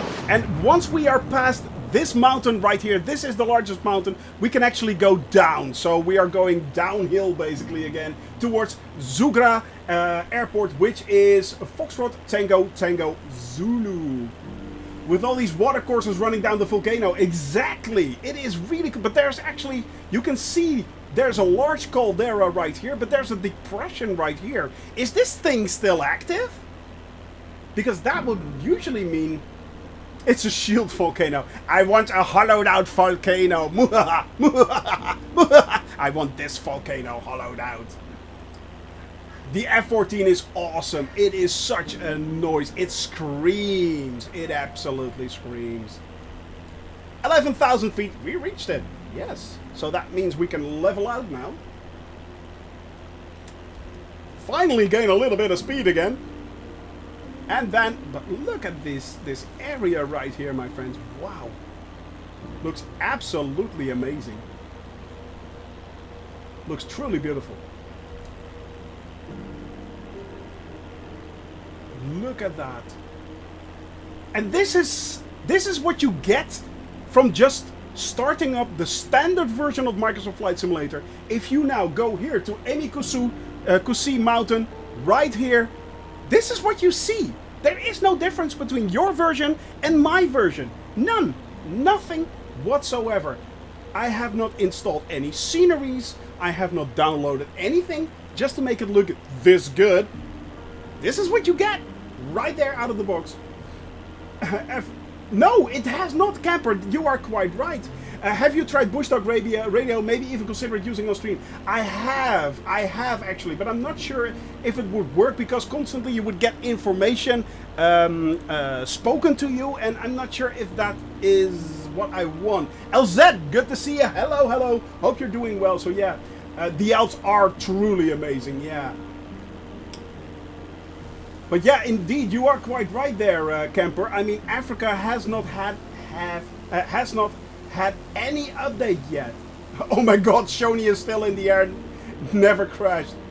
I'm still in the air, never crashed. Fire Sandy, why should you? We have the utmost confidence that you will finish this flight perfectly. You will finish this flight, trust me on this.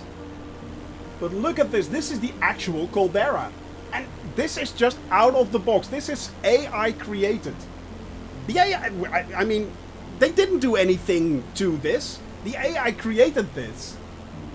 They just fed Bing Maps into the AI engine and it spit out this.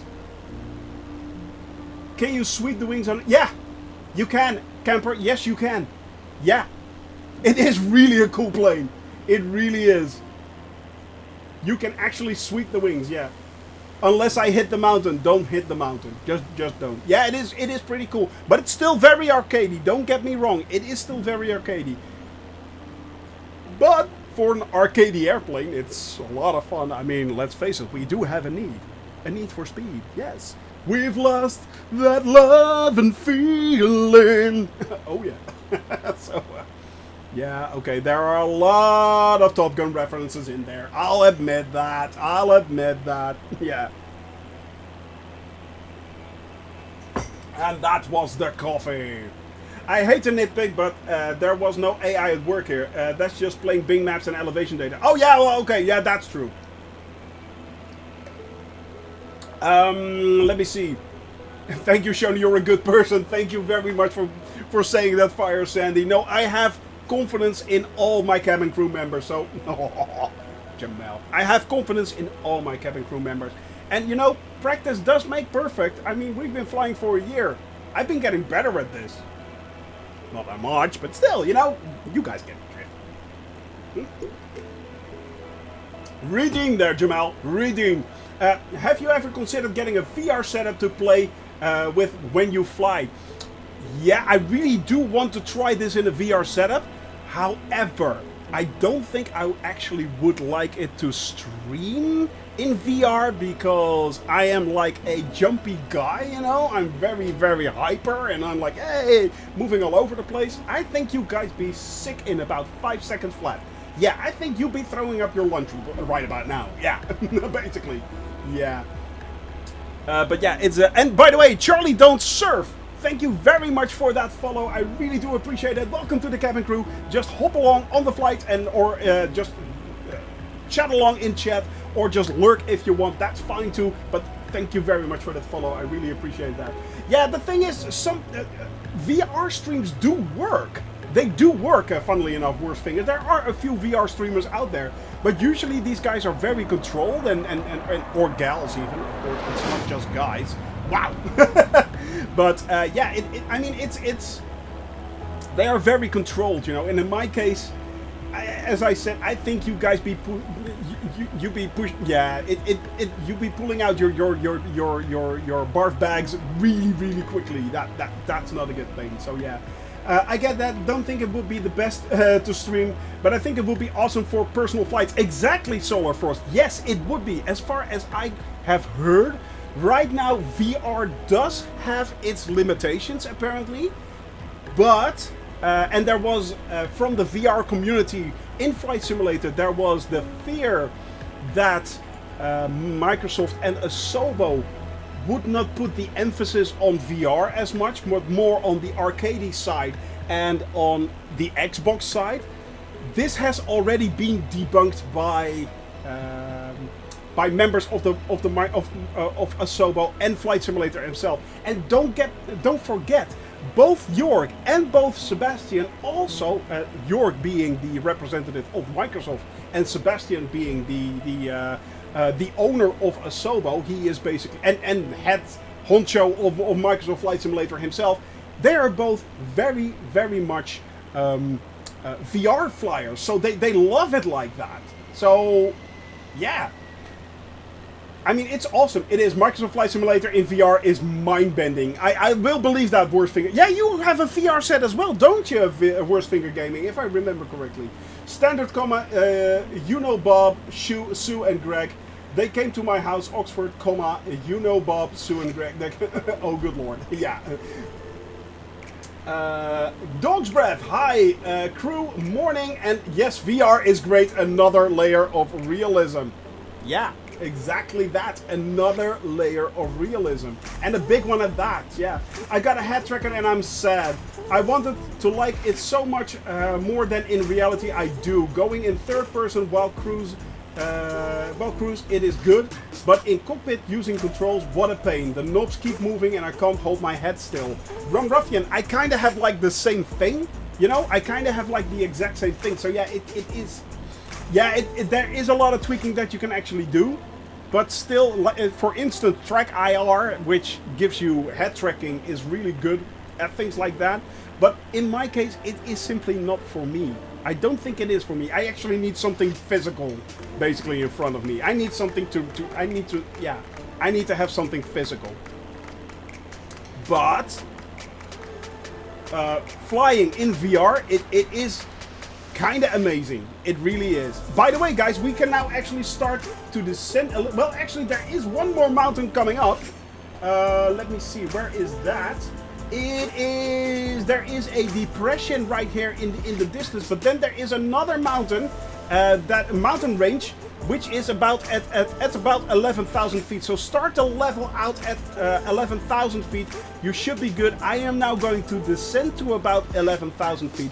But look at that, my friends. We just crossed over Amy Kusui crater right there, and we are then moving on. Is Shoni blocking for anyone else? I'm not dropping that much frames actually, but yeah. Oh, that's good to hear. And then VR with 3D printed G1000 just does not make sense. That is kind of true. Yeah, that is kind of true. Although it may work. You know, it may work. Who knows? I don't know. What would be great, I think, is actually a combination of both. So if you have, for instance, cameras in your VR helmet that can scan your... yeah, exactly, and a Kusui, which is 11,000 feet tall. Yeah. But having a combination, so like more like AR kind of like thing, augmented reality kind of thing. So yeah.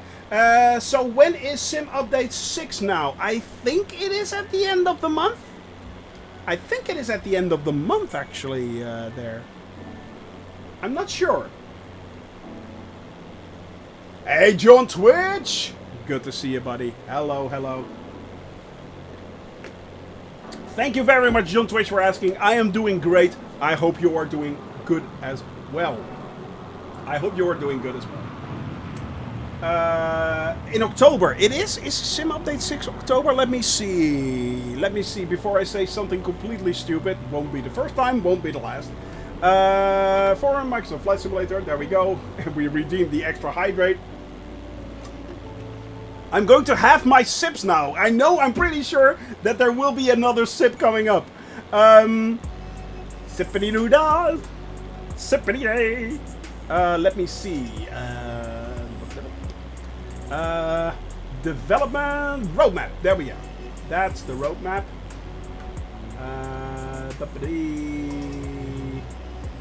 Yeah, you're right. It is actually Sim Update 6 will be the end of October. Yeah, the end of October. Yeah, it's been pushed back a lot actually, and it kind of surprised me because usually it's like a sim update, world update, sim update, world update, and they now kind of let go of the world update, which says to me there are at least two more sim updates coming out this year. So sim update 6 in October, I think November will be sim update 7, but that might be pushed onward towards December.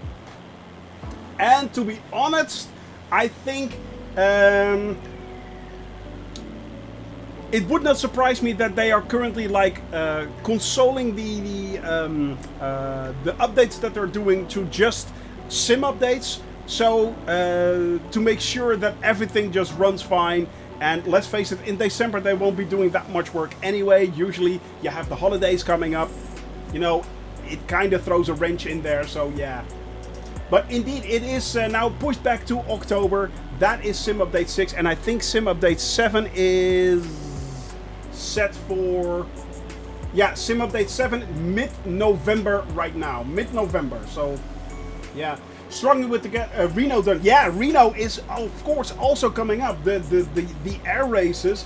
And I'm not sure how that is going to be implemented, actually, and what's going on there. I'm really interested to see how Reno is going to shape up and what is going on there. So, yeah. The whole world tour has taken their leftover holidays. Yeah, true. That is true. Says hotfix still coming. Is there a hotfix coming up, Quart? I'm not sure. I think the hotfixes have all been done. Let me see. We have the release right there.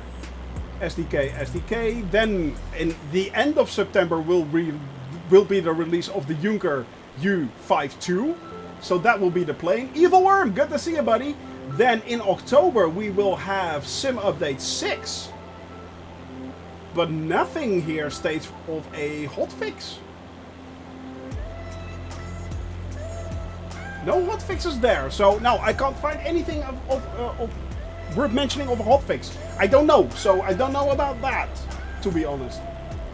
The hotfix is not in the development snapshot, but in a post by Jane. Ah, yeah, sure, yeah, please give me the link. Yeah, Morphfinger, yeah. Forgot to mention I tried a float play version of the 172. Landing with the floats is tricky without skipping on the water. You always skip on the water. You always skip there, camper. That is simply unavoidable. But after that, you have to make sure you just don't keel over. That's the most important thing. But the skipping, that is unavoidable. That is unavoidable. But did Jane post that on Twitter, or? Because I do follow Jane on Twitter.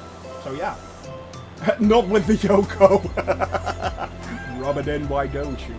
Rub it in, why don't you? But yeah. Water isn't smooth. No, it is not. Definitely not. I can attest to that. Water is not smooth indeed. Moist. Here we go. Well, Amika is not here, so he's not running for the hills right now. He is not here, so he's not running for the hills right now. Alright, my friends. We need to start climbing up a little bit right there. Or we actually could just fly around the mountain right there. That mountain in the distance that you can see right there, that is actually also a mountain at 11,000 feet. Oh, there we go. Let me have a look. Search for triage. Control F. Triage.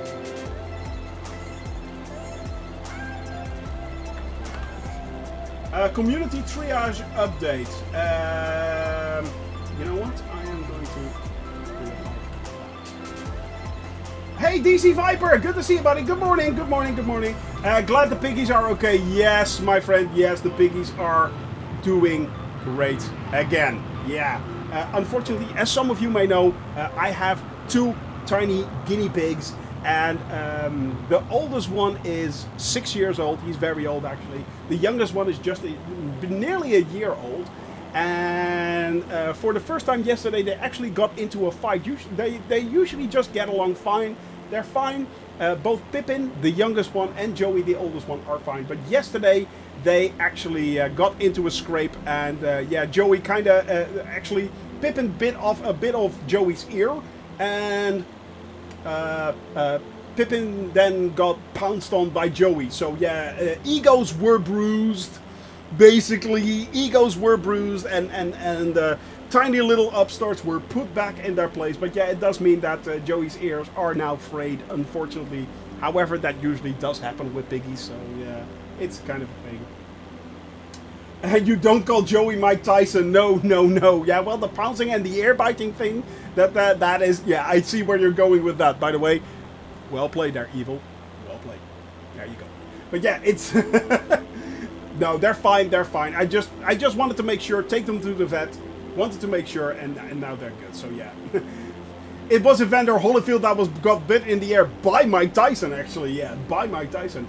Did you see the SpaceX launch yesterday? No, I did not, actually. I did not see the launch, but I heard everything went well.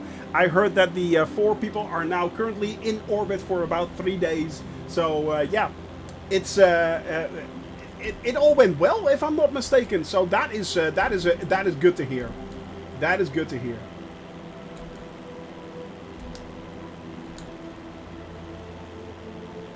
Let me see. Passing Ehi Rom. Yeah, exactly.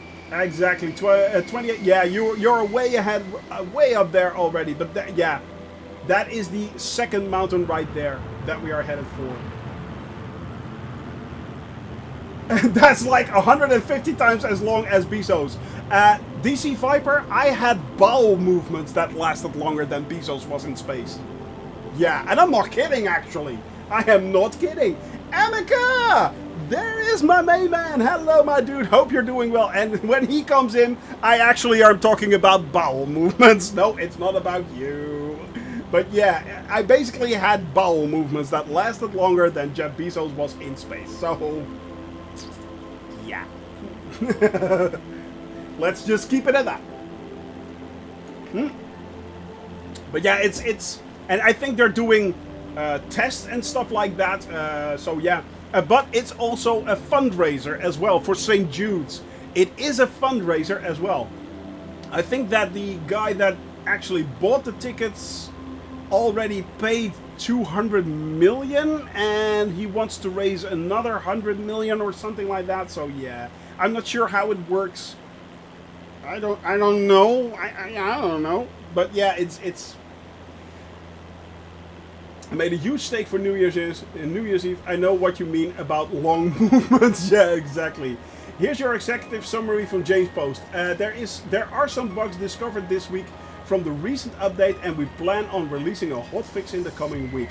It will include a fix for the nightlight rendering scale. Yeah, that is a thing indeed. Off-screen terrain pre-caching on VR menus. That is true as well. Yeah, I read about that because the menus for pre-caching aren't available in VR. You have to work around that currently.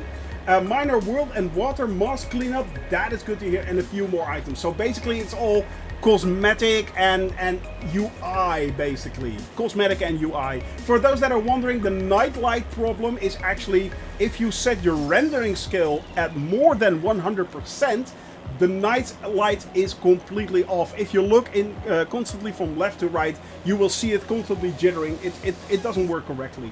So, and that was introduced with World Update 6, unfortunately. So yeah, science is globally available too. All countries have access to this launch as it should be. Yeah, true. But then again, Quirt, it is a commercial company. So if you want to go in space, just book a flight at X-Plane and or X.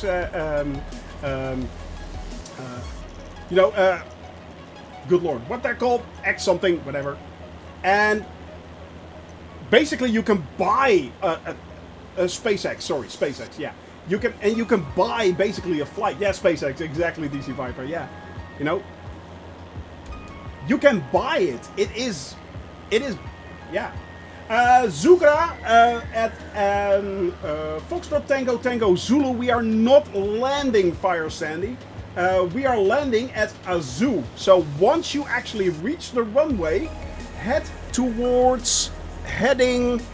Once you fly over the runway, head towards heading bearing 025 and fly 80 nautical miles for 40 minutes, and you should see Aozou, which is Zulu 19 X-ray. Zulu 19 X-ray. There we will be landing.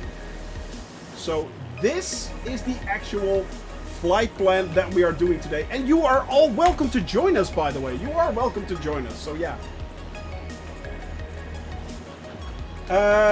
Do you know since World War II there has been a global agreement to share all silos? Yeah, Quirt, there has been, but let's face it, that hasn't worked out now, has it? So yeah, that hasn't worked out. Goes to Google Flights and tries to book a flight for space, DC Viper. Yeah, if you throw enough money at him, I'm sure that Elon Musk will actually tuck you in into the Dragon Crew capsule himself and launch you off. I'm pretty sure. I am sure. I must say my settings keep reverting to high rendering settings, so I have to reset at the start of play. Dog's Breath, haven't had that problem actually, but I do know that sometimes. Oh yeah, that is a good thing actually. Yeah, DC Viper. GeForce Experience might actually force your settings to change. That is actually true. I had not considered that, but that is true. Well, you know, a little something called the Cold War. That is true, Court. Science should be shared. You know, science should be shared. That's hard to say quickly after a few times. Yeah. Likes to play stupid games. DC, that's the reason why I actually bought a separate PC for my wife. Yeah, so she cannot mess up mine, basically. And fun fact, actually, for a long while, her PC was better than mine. Yeah. Sure. Ow. You really are into that running gag, aren't you, Jamel? You're like on the... Oh, I hear you laughing all the way up to in Norway. I hear you laughing all the way up in Norway there. Dude. Why are you so slow? I am still trying to climb to about 7,000 feet. And I'm constantly trying... Well, actually, what we can do is we can level out a little bit. But yeah, I am pretty slow today. I'm not sure, actually. Let's give it a little bit more power. A little bit more fuel. I mean, laps are good. There we are. Alright, we are not... Yeah, I am slow today. Not sure. Do we have a headwind or something like that? Oh, yeah. Well, 2-knot headwind. That should not be a big problem, actually. We do have a 2-knot headwind. Not climbed, descending perhaps? Yeah, maybe. I am constantly climbing and descending. So, yeah, that may be a thing. That may be a thing. And I have to admit, guys, since the last, Sim Update 5, the trim has been, yeah, a bit of a pain, unfortunately. But yeah, it is what it is. Apparently Azure is going to be a pain in my backside today. Sometimes, my friends, sometimes you just have one of those days, DC Viper. But yeah, the USA has agreed to share secret military technology with Australia because of China, really.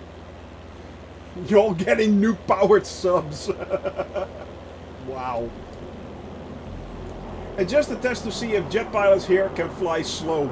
That is true as well, Evil Worm. That is true as well, yeah. Alright, my friends. The Eagle has landed. Did you? Did you? Landed at the airport. We are continuing, my friends. We are continuing from there. So, yeah. It just takes it takes a little while, actually, for me to catch up. But I'm either descending like crazy or climbing like crazy. I don't know what's going on. I'm constantly fighting my plane, actually.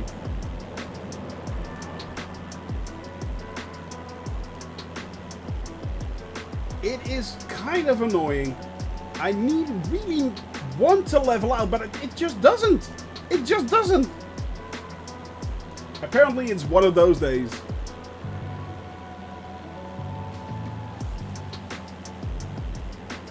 And sometimes we just have those days, you know. Sometimes we just have those days that we just cannot figure out why we are constantly climbing, descending. I mean, it should not be the weather bug. That's not the problem. Maybe it is. Maybe we're constantly being buffeted. That could be a thing. MSEP, good to see you, buddy. I nearly failed Wings 1 because I could barely stay on altitude. It is really a pain. It really is. Today it is absolutely a pain. I am trying to constantly maintain altitude, but it's really, really hard. I'll join tomorrow. Good to hear, buddy. Good to hear. Tomorrow we are actually leaving Chad. Yes, we are leaving Chad. Finally, finally. Yay. Experiencing the same thing. Ah, so it's actually just a weather thing. What I'm thinking is that it might be thermals here that are actually causing problems. The way the wind is actually being pushed over the mountain ranges and thermals themselves. Maybe that is the problem. So yeah. Apparently, MSEP, the hotfix is coming soon. Yeah, there is a hotfix coming out pretty soon. So yeah. Hey, Captain Seppi, good to see you, buddy. Hope you're doing well, my friend. Hope you're doing well. This is intolerable. Going to have to put a ticket for this Azure desktop. Oh, good luck with that. More Shoney time. That is true. That is absolutely true. I'm heading out again, home with the sick kids. Oh, sorry to hear that, my friend. Sorry to hear. Hope both your sons are doing a lot better soon, my friend. Tomorrow I'll be at work again, where then I'll have less work to do, so can be in the stream more. Always a pleasure to have you here, Amika. You take care of those kiddies, and you take care of your missus. Give them my love. I'll say hello, hello, hello. Hope they're doing fine. Hope they're doing fine. I'm gonna put with my company mostly so I can log time as downtime. Yeah, well, if you got a problem like that, it does help. So yeah, I mean, you have to log it somewhere. You have to log it somewhere. But it seems that I finally managed to level out a little bit. Which means I can finally pick up a little bit of speed again. So let's see if we can push this a little bit more. Let's see if we can push this a little bit more. And from there on, once we are over that mountain range right there, where you can see Jamel and AJ and Aussie Gamer right there and Charabel in the distance. Once we are over this mountain range right here, it should all be downhill from there. So we should be able then to descend to about 4,000 feet. Now the runway is itself at 2,000 feet. The runway of Aozou is at 2,000 feet, and we are going to land at runway 33. Yeah. Eagle has landed and safe at the gate. Good to hear that, Fire Sandy. Are you quitting from there or are you continuing? Because I am going to fly over that airport right there and move on. Or are you already at Aozou? That could be, of course, true as well. But I told you, landing will be fine. Landing will be fine. And this holds true. Yeah, okay, continue. Hush that fuss. Everybody move back to the to the back of the bus. Everybody, you know, I can truly recommend, if you are just a little bit interested into flying, get your hands on this flight simulator and get into an airplane. It is...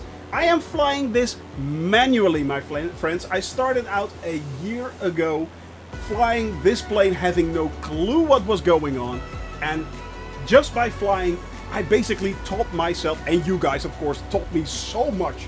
The community has taught me so much, but basically, flying this plane is an absolute joy to do that, and I can so truly recommend it. We have seen already so much beautiful places, and the world is just such a big place to explore, and you can do it in this flight simulator. You can go everywhere. So yeah, the King Air is very fast, and yeah, it is. The King Air is very fast, yeah. And for more than a year you've been flying. Yes, MSEP, yes. I mean, last week we actually flew for a year, a consecutive year. I mean, I started flying on this stream basically. I actually did get the flight simulator in August. Flew the tutorial. Actually, I trained on the tutorial a little bit, and I started to fly around. Then I started to plan this flight. Well, actually, I had this plan already. This flight already planned in a rough estimate of it, basically. But you guys saw it happen live on stream. You saw it all happen live on stream. So yeah, it is pretty amazing. We won't be bored forever now. That is true. That is true. That is absolutely true. And the world has thrown us a lot of curveballs, a lot of jaw-dropping moments, a lot of amazing information already. And it's absolutely beautiful. I mean, look at that. Live weather, live time. This is if you are now currently in an airplane flying in this area right here, this is what it looks like. This is exactly what it looks like.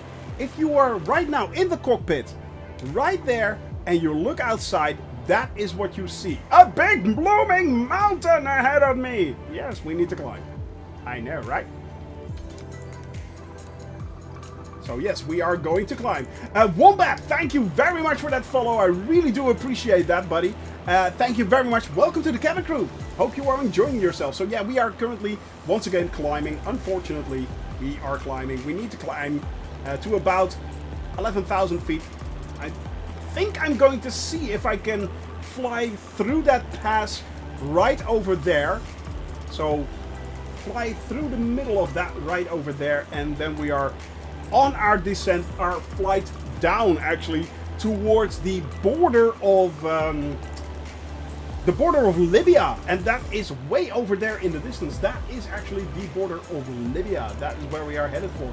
So this mountain range right here, that is where we are headed for. We are flying through that pass right over there, and then we are moving onwards.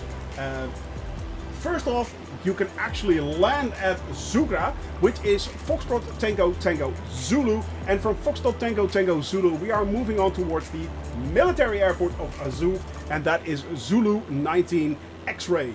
That is where we will be landing on runway 33 today. I'm at 9,000 feet and the gap looks okay. Yeah, I'm at 8,000 feet. I should be able to make that gap, Rum Ruffian. I should be able to make it, yeah. Like I said, boys and Shoni, my plane flies like a real plane. Exactly, it does. It really does feel like actually you're learning how to operate the systems. This will, don't get me wrong. This is not actually, I'm not comparing this to actual flight. I am not. I'm absolutely not. But I am learning how to actually manage the systems and how to actually do that. Wow! Tomcat just flew past me right there. That's awesome. Actually get muscle memory for all those systems that we work on, and also know how, for instance, a G1000 suite works, what it all does. That really does help out a lot as well. So yeah. And there are a lot of videos, YouTube channels out there as well who explain this into great detail. Go check them out. There are a lot of good YouTubers out there that will help you out with training on how to work actually a G1000 or a G3000 suite, how to read maps, how to fly to VORs. But of course you can also do that right here. Yes, if you have a question about flying, if you have a question about navigating, please ask. That's what the chat is for. Well, it's also for a lot of nonsense, of course, but yeah, it's also, that is also what the chat is for. So yeah, I got all the flight conditions turned on. Way to go, Fire Sandy. There you go. That's the spirit. Right here, this is also, by the way, from day one, I have turned everything on. And yeah, if I crash, the screen goes black. It happens. It actually happens. So yeah, my stupidity knows no bounds, my friend. My stupidity knows no bounds.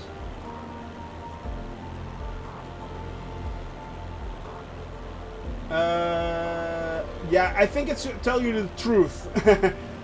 And to tell you the truth, I don't know how my plane changed. It just happened. Yeah. I'm curious how many real-life pilots are hanging here. I think there are quite a lot, actually. To be honest. Yeah, rub it in, DC Viper. Thanks a lot. Well, there's the proof right there. Haven't seen you crash before. Can you show me? Yeah, sure. Here we go. No. No. Straight into a mountain range. Yeah, exactly. Captain Seppi is indeed a real-life pilot. That is true. Yeah. DC Viper, thank you for those bits. I really appreciate that, man. That is a great support for the channel. Thank you very much. But yeah, it's, let me see. Yeah, the frown upside down. That was Jamel. Yeah, that was one there as well. And of course, we also had the incredible dumb crash on Courchevel, which was a nice one as well. And Dirty Squirrel, thank you very much for that follow. Welcome to the channel, Dirty Squirrel. And yeah, join the cabin crew, buddy. Thank you very much for that support as well. I really do appreciate also each and every follow. We are, of course, trying to reach 1,500 followers. So yeah. It's the remix to Ignition, hot and fresh out of the kitchen. Oh yeah. Red card, by the way, down there, Aussie. Yep. Actually, it's dangerous driving, Jamel. It is dangerous driving. My dad flew business jets around, but I got into IT shizzle, so yeah. But then again, you are actually flying simulated there, Abel. So yeah, your dad must be proud. Your dad must be proud. Coffee is on. Well, coffee is live court, as you know. Can you really call yourself a good sim pilot if you haven't crashed at Courchevel? Yeah, Courchevel, you need to try. If you have not landed at Courchevel, go check it out. It is actually a lot of fun. It is a lot of fun actually to make that approach and try to land at Courchevel. There's only one way to do it actually, and there's one way to crash. Don't fly in too quickly, because once you're over the hump, actually, of Courchevel, the actual runway itself is, that last part is really short, and there is just basically a mountain there. Yeah, so that's a thing. Courchevel, even a Yoko won't help. No, it won't, camper. No, it won't. No, it won't. Trust me on this. Trust me on this. It is a thing. It is definitely a thing. But yeah, we passed over the mountain range, by the way, right here. From now on, it is all the way down. But look at the way that looks. Incredible. AJ Rawlings, Barbecue Beef still flying along with us. Camper there in the distance. Jamal, my rock, my center. CRXNV right there. And we have, yeah, AJ right there. So yeah. What are you using for background removal? I am using actually the broadcast software from NVIDIA. Yeah, so I could actually get a little bit more performance out of my flight simulator if I did not use broadcast, but it works really good. It does. Yeah, it really, if you have an RTX card, broadcast, it works really good. I mean, if I turn it off, it's just messy back here. It really is. And as you can see, it also removes things like that, like my mic right there. That's my mic. Yep. Yeah, I use it for work calls. It is really good. It is really good. It just takes up a little bit of resources, but yeah, having flown a 2080 Ti, having actually in my PC a 2080 Ti, it does help. So yeah, I love how smart it is to remove the mic. It is. I mean, look at that. Now it's there. Now it's like magic. There's no such thing as magic. You're Yoko Ono. Wow. You can be my Yoko Ono. No, no, no, no. You can follow me wherever I go. So, yeah. Be my Yoko Ono from the guys who also created the soundtrack for The Big Bang Theory. I knew you would do that, Captain Seppi. I was already on my hand on the bottle right there. My hand on the bottle. Oh, good. I also use background noise removal on the mic so other people on the call can't hear my keyboard. Yeah, but it also works. I mean, it even works great when, for instance, we now currently have. They're actually laying outside the fiber cable right now, so there's a lot of digging going on and a lot of heavy machinery. It filters that out as well. It's really good. It really is. It doesn't help for my mechanical keyboard. If it should actually. Fun fact, it actually should filter out a lot of that. So you don't have a green screen. How does your software know what to remove? Do you have to teach it somehow? Actually, it just kind of works. It really does. I mean, it does. It kind of works. I just click it on and it works. It filters out everything but me, basically. So, yeah. It is really good.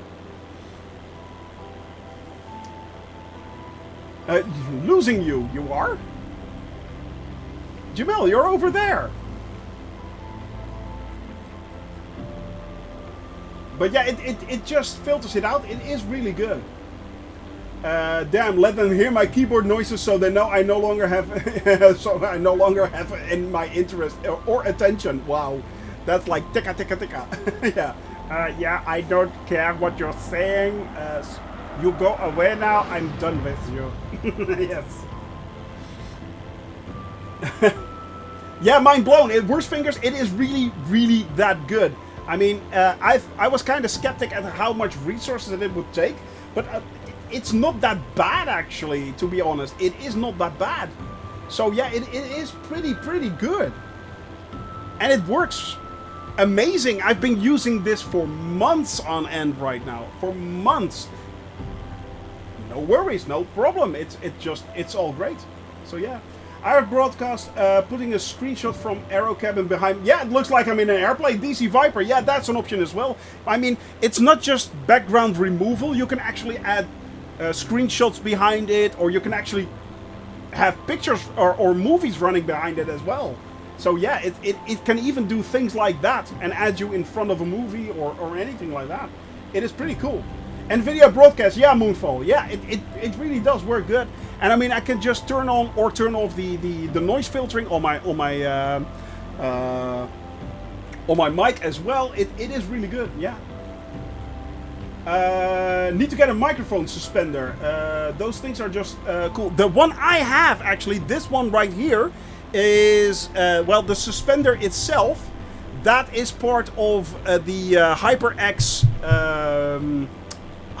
microphone that I use myself. Let me see if I can get it a bit more in screen right here. So this is all part of the HyperX microphone that I use, and the arm is actually just a simple Amazon standard arm that I use, a boom arm. So yeah, that was like 20 or 30 bucks or something like that. The mic itself is pretty expensive. That's like 150 euros or something like that. But it's a good mic. I love it. It's actually really, really good. So yeah. Spikeski? Am I saying this correctly? I'm not sure. Hello, my friend. Hope you're doing well. So I'm... Or... Specs? I'm not sure. How do I pronounce your name, buddy? How do I pronounce your name? I really am interested right now. I'm sorry. I'm botching it up. I'm sorry. Oh, face me, palm. Call me Takuro if you can pronounce. Takuro is a lot easier to pronounce. Yeah, to pronounce. Definitely. Takuro. Not sure if I remember that, but... let me see. Is the boom attached to your desk? Yes, it is. It is. Oh, good. That is good to hear. Thank you for your kindness and your understanding that I'm a total and utter idiot. Thank you very much. I truly do appreciate that. All right, my friends. But yeah, it's basically attached. A fun fact, actually. Not only is it attached to my the boom is not only attached to my desk, but below it there is actually a space where I now hang my my headset. So my headset is actually hanging from the microphone boom. Hey, nice plane. Where are we in the world right now? We are currently in Chad. Actually, we are. Let me show you. We are in this area. Right here. Boop. Nope, there. We are currently flying right there. Aozou is where we are headed for. And this is the area in Chad that we are now currently flying right now. So yeah, we are actually heading back towards... we are flying back towards Libya. Finally, we are headed towards Libya. So we have flown already over, in Africa, we have flown over Egypt. We have flown over the Sudan. We have flown over, we've flown into Chad. And now we are moving up towards Libya. Finally. I'm so happy about that. So yeah. Let me see what's going on. Have you flown over the Ukraine? Yes, I have flown over the Ukraine. Yes, I did actually. We did that on the European flight. The European leg. Bippity boppity boop. There we go. Let me zoom out and I can show you. There you go. We actually, this was the actual flight that we flew over the Ukraine. Also, yes, we did fly over Pripyat and Chernobyl. Yes, we did. So that was the actual flight. We flew not the entire country of Ukraine, but we flew a part of it. So yeah. Have you flown in Australia? No, not yet. Currently we are here. We are then moving east and eventually we are moving towards Australia. But our entire flight around the world is 600,000 kilometers. So eventually we are going everywhere. We are absolutely going everywhere, my friend. Yes. So it is a 600,000 kilometer flight. You are from Australia. Well, there are a lot of Australians actually here. So yeah, man, we are actually doing a lot. Yeah, I have flight tracker. Yeah, I do have flight tracker indeed. Let me see. How meta is that headset hanging from the microphone boom? I know, right? I know. So yeah, downtown Chatsville. Repoir, there's an F-22 flying over me while I fly an F-22 in the sim.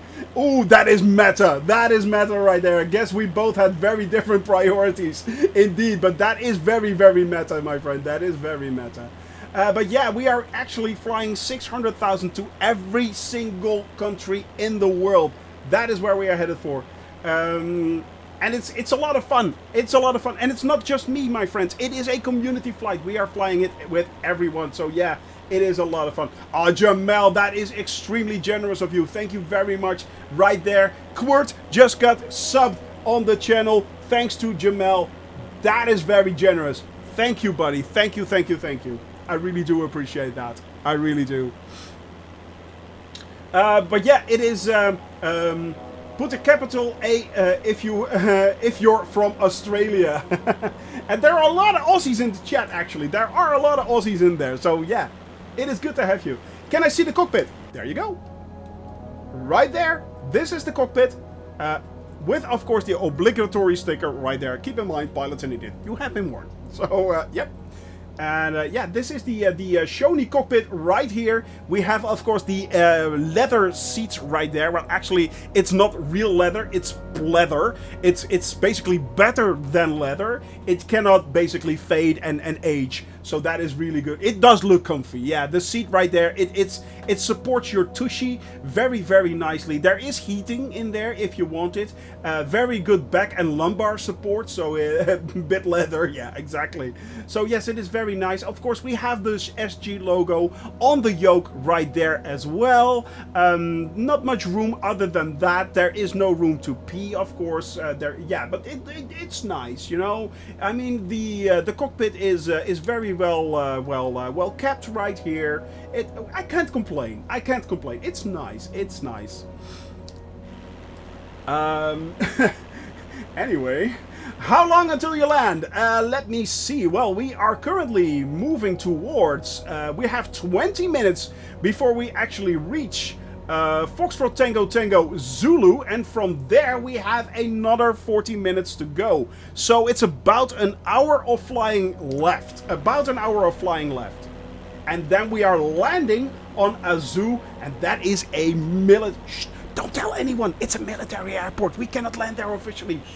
But I made a deal with the Chad government, and they said, Shoni, you and the cabin crew have been flying over Chad for such a long time.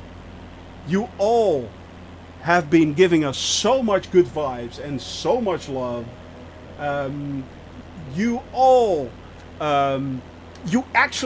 we made you crash. Yes, I crashed due to the hippos in Chad, over Lake Chad. You know what? Land on that runway. You have our permission. You have our permission. So yes, yes. There is room. There is no room to pee in a 172, but enough space. Shut a bell.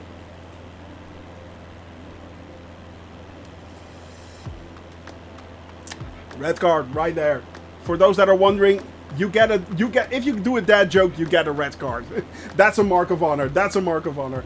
Touch and go in each country. Yeah, well, the thing is, Dirty Squirrel, we are exploring every country. So it means that basically we have, most of the times, we have about 4 or 5 flights in a country itself alone. So yes, we are usually doing a touch and go, basically. We are doing a touch and go, yeah, yeah. Smacks Head, you might think you're an idiot. You might think you're an idiot, but me, wow, whole new level of idiot. Here I am wondering why your cockpit is different than mine.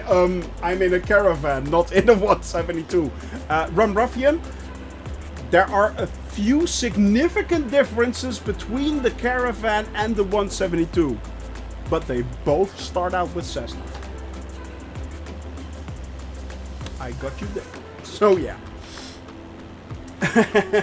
Gatorade bottles, exactly, DC Viper. Gatorade bottles. I hear from a lot of actual pilots that Gatorade bottles is the way to go if you need to do that. Yeah, I want to get this simulator and do VATSIM, but I do not have a PC yet. Very sadly. Spike. Sorry, I forgot your name again, but I'm going to Spix. I'm just going to call you Spix. You know, the thing is, it is also, of course, available on a console. Right now, you can fly it on either a Xbox S or X.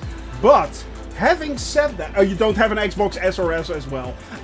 Having said that, you don't need that much of a very powerful PC to actually fly the flight simulator. You do need you do need a PC, and you do need a rather good card, of course, but it does help. But yeah, you know, it is not bad actually. It does run on low-end PCs. I've seen people actually fly it on a GTX 960. Okay, you have to set it on 1080p. You have to set it on medium to high. But don't get me wrong, the settings on medium and high make this look very good as well. It's just mostly the clouds that look kind of iffy. But other than that, it does look kind of good. It really does. It really does. And it does not take a very high-end PC to actually run this quite comfortably. Because you don't need that much frames per second. You don't need that much FPS. 30 FPS, 30 to 40 FPS is more than enough to run this. So yeah. It is more than enough to run this. And you can always pee out the window, no need to shake it after it's finished. Yeah, it will basically blow off. Yeah, it's like having a hand blower, basically. Well, it's evil worm, I don't know. Should we go down this alley? I don't think we should we? I don't think we should go down this alley. No, let's not go down there, shall we? Just toss a coin.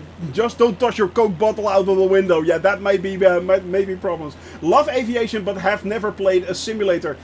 Man, it's awesome. I can truly recommend it. I started flying about a year ago. And it is so much fun, you know. It is such a joy to actually fly over the world. It feels like you're constantly actually traveling, which you're not. I'm sitting in my room right here, but I still get the feeling that I'm exploring, and that's really cool. That really is cool. And I'm actually operating a plane, and I'm going places. And as I mean, during the lockdown, this was wonderful. This was absolutely great. So yeah, you know, it's awesome. Don't go further. I know, right? We'll keep it there. Dan tells me, he tells me now, why did I get a 120 hertz monitor then? Well, Camper, you know, it's not that you actually need it, but it does help, you know. More frames, more power. At least I can stop saving for the 3090. No, you won't. We all know that you will get that. We all know that you will get that as well. You've already gone down that rabbit hole, and it's deep. That rabbit hole is very deep. Once you start spending money on a flight simulator, you actually get the hold of a flight simulator. Captain Seppi, my dude. And once you actually get hold of the flight simulator, suddenly there are peripherals that are popping up left and right. I mean, and hardware is somehow upgrading and stuff like that. So yeah,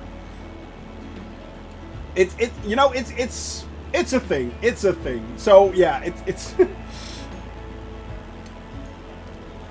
Series 1000 and lower is dead now. It kinda is. It kinda is. Well, to be honest, Series 1000 and lower is dead now. It's not quite true actually, because there is. I mean, there is still a shortage going on. So and a 1080 works really good as well. So yeah, I'm playing on a 1080 Ti with a 49-inch Samsung 120Hz monitor. It's doing very well. No idea what frame rate I'm running at, but it looks good. And that's the thing, it just looks good. As long as it looks smooth, you're fine. You're absolutely fine. 1070 does a good job. Run Ruffian, yes. Supply issues in everything nowadays. Exactly. I mean, the chip shortage is still a thing, my friends. And it's going to get bad again. It is. Prices of video cards are going up again.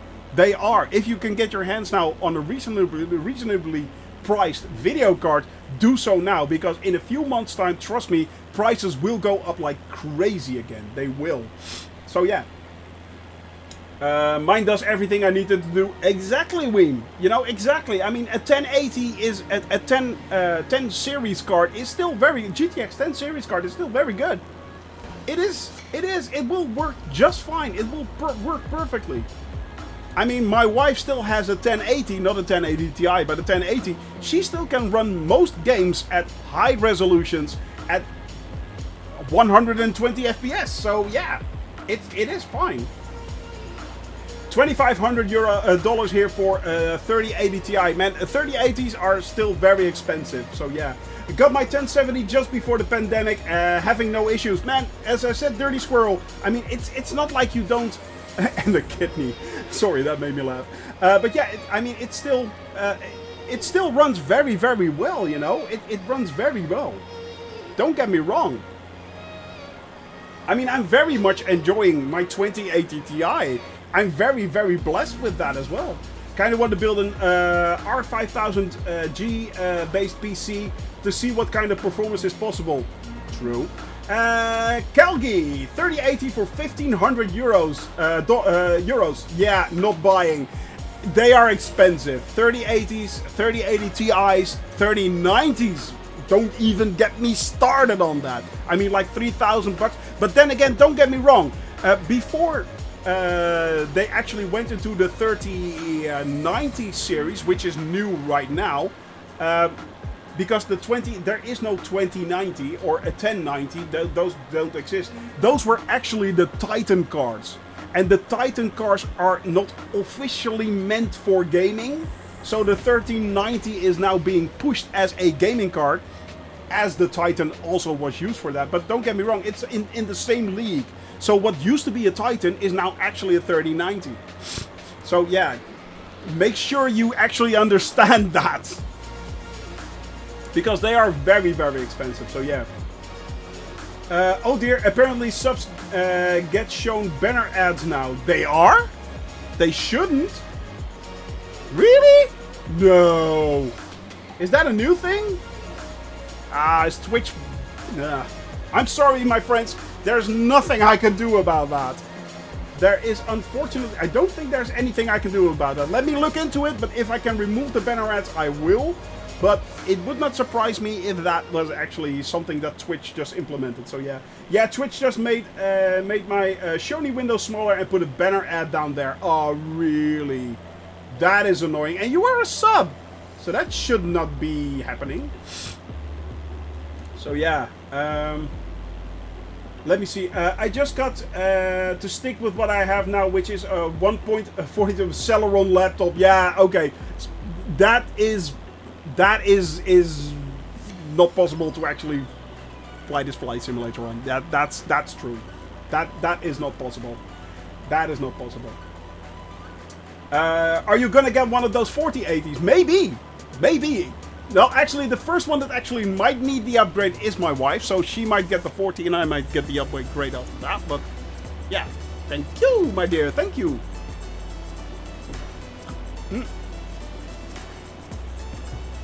But yeah, it's, I'm not sure. I would buy a 3080 before a 3090, Ti before a 3090. Evil Worm, yeah, me too, yeah. So yeah. My monitor is 165 Hz. So anything more is wasted. I don't play competitive first-person shooters. 1080 Ti gets me over 165, so I don't need to upgrade.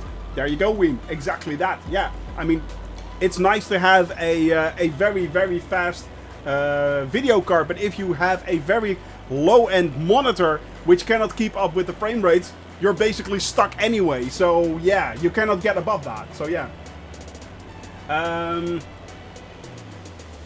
Let me see. Also, Shoney, how are you? I forgot to ask. Well, thank you very much. I'm doing excellent. I'm flying, man. I'm flying, and that's good. That's good. I'm flying, so I'm good. Trust me, I'm good. I'm happy. I'm having a smile. I'm having a smile on my face. I'm having a smile on my face. I am flying here. I have my friends here. And I mean, you are my friends, and I'm flying along with my friends. I'm chatting with my friends. It's a lot of fun right here. Rotoru Falter. Thank you. Hello, hello. Hope you're doing well, buddy. Hope you're having fun. And yeah, I'm just having a little bit of fun. So yeah.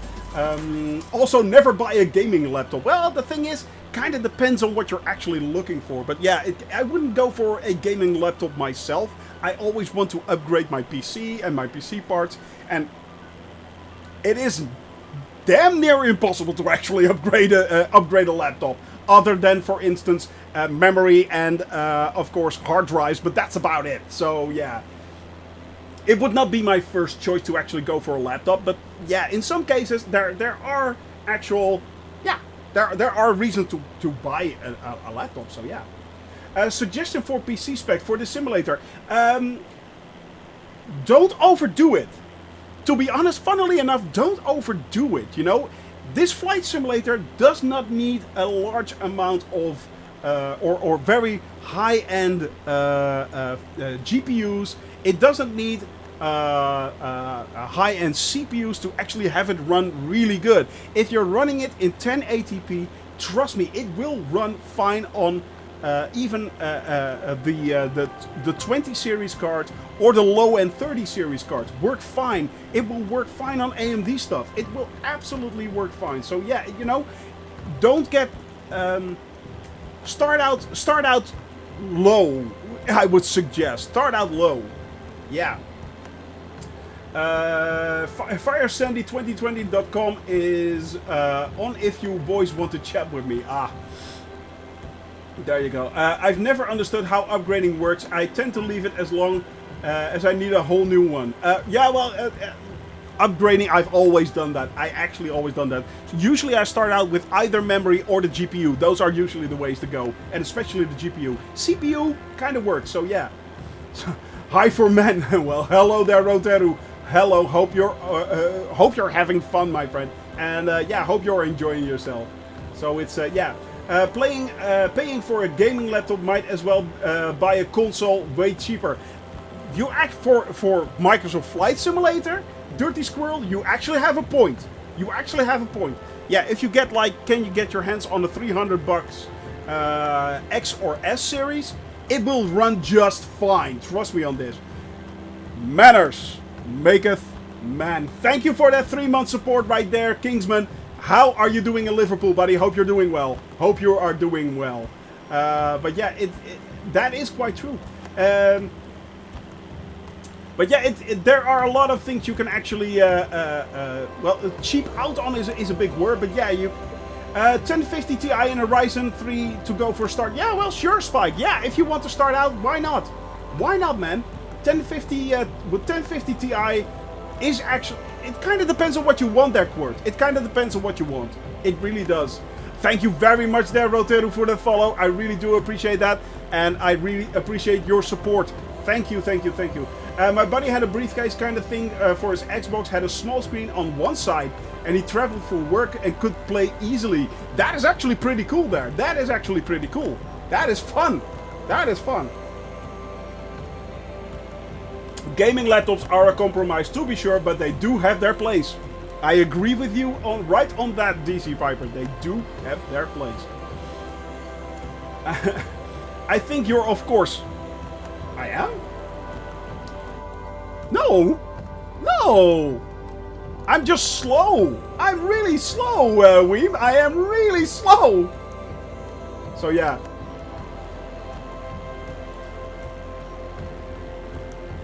I mean, but yeah, running at 1080p, it will be absolutely fine. It will be absolutely fine, trust me. My PC has this alien technology in it. Shh, don't mention that. Or are the aliens just wearing it? Right there. Right there. He's always, of course. I'm always, of course, of course, of course. Indeed. No, but in this case, I'm actually right on course. I mean, I am just very, very slow. I'm very slow. But yeah, 6.1 nautical miles to right there. Foxtrot Tango Tango Zulu. And that is Zugra Airfield. And from there, we are switching over to Aozou. So we just came out of the mountain range right there, and we are flying along with AJ Rawlings. We have Fire Sandy still up in the air. We have little Jimmy Mac flying along. Aussie Gamer right there. Dog's Breath, Barbecue Beef, Rum Raffian. We have Camper in the distance. Jamal, my rock, my center. We have Shadabel right there. And yeah, it is a very, very nice group. I'm not sure who actually asked for the route, but this is the route that we are doing.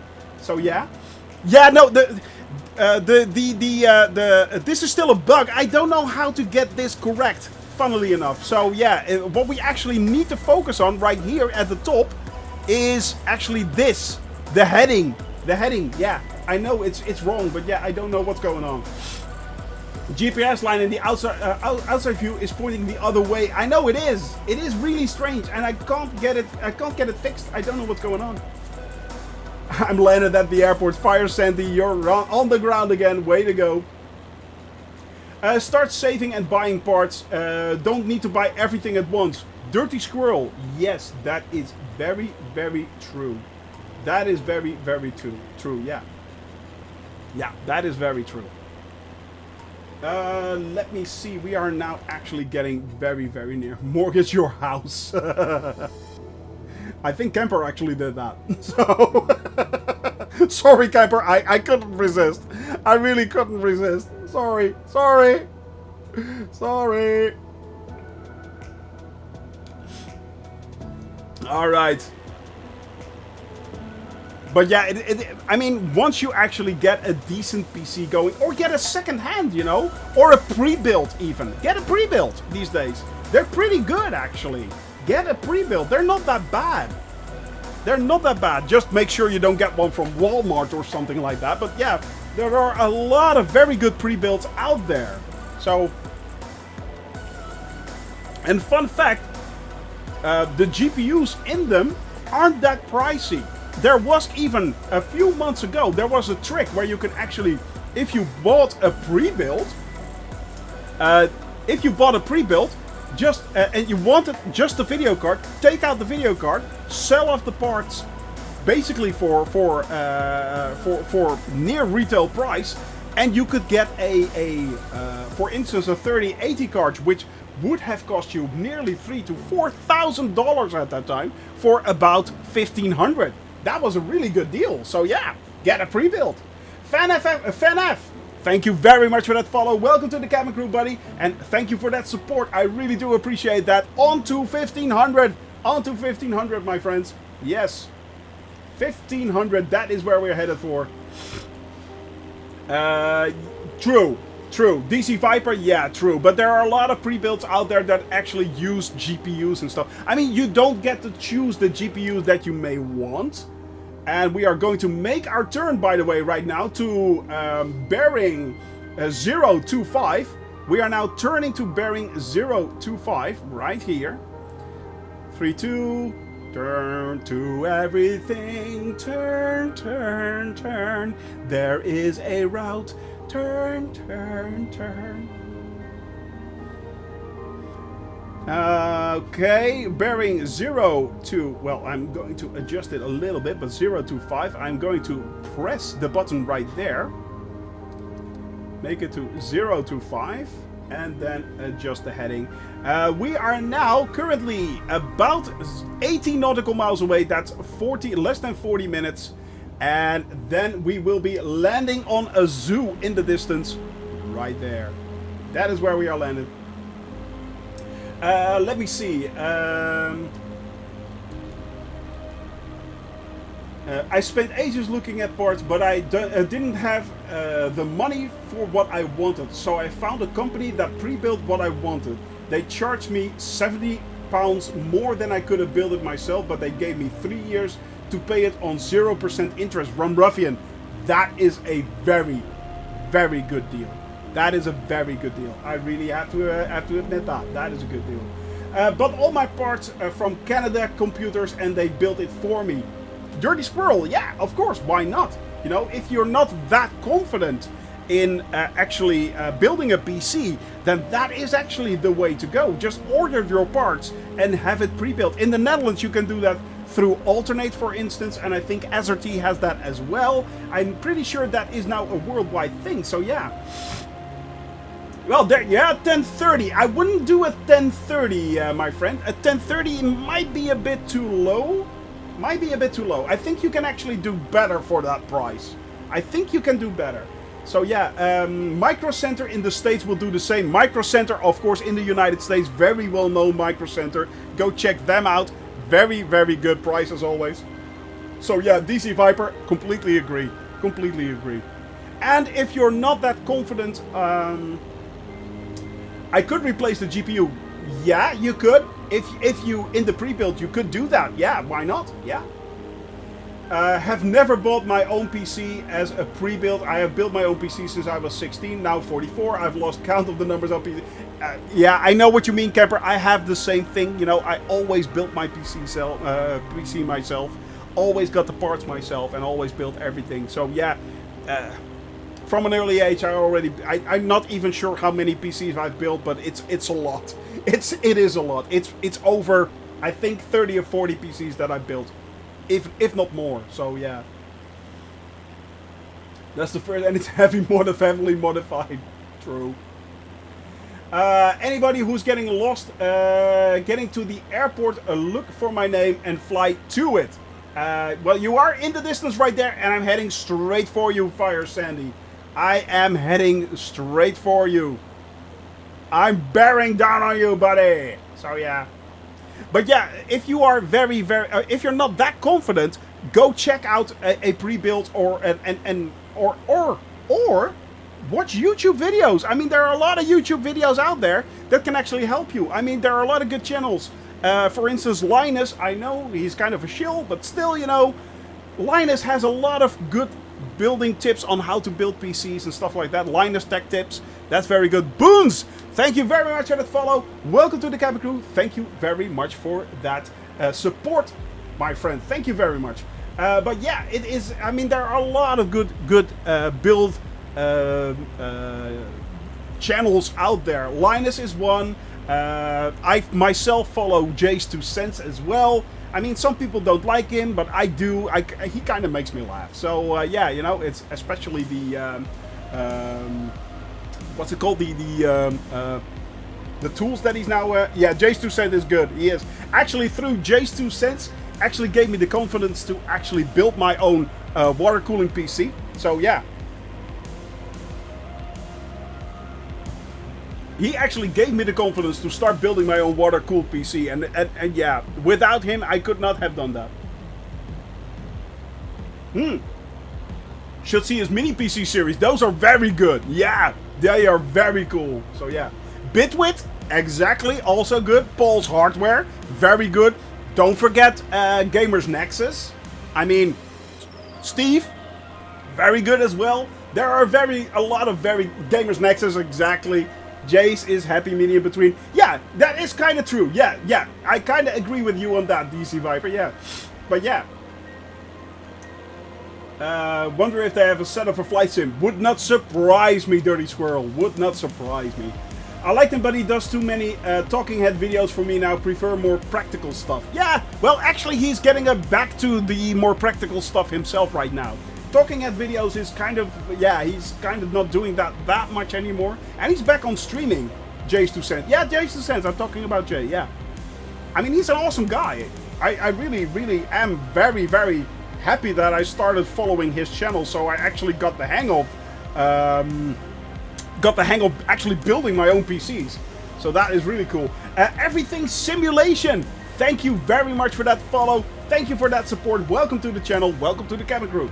So yeah, it is. I am. Yeah. Let's go down a little bit. I'll say this about Linus. He's starting to mature. He did a whole full disclosure piece about his investment in Framework. That is true, DC. And what I also like, I'm not sure if any of you guys ever heard of the infamous Verve build video. There was a whoa. Why am I going down like crazy?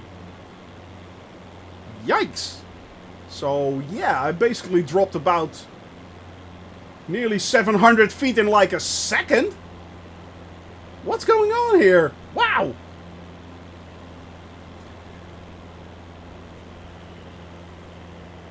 Let me see. What's going on?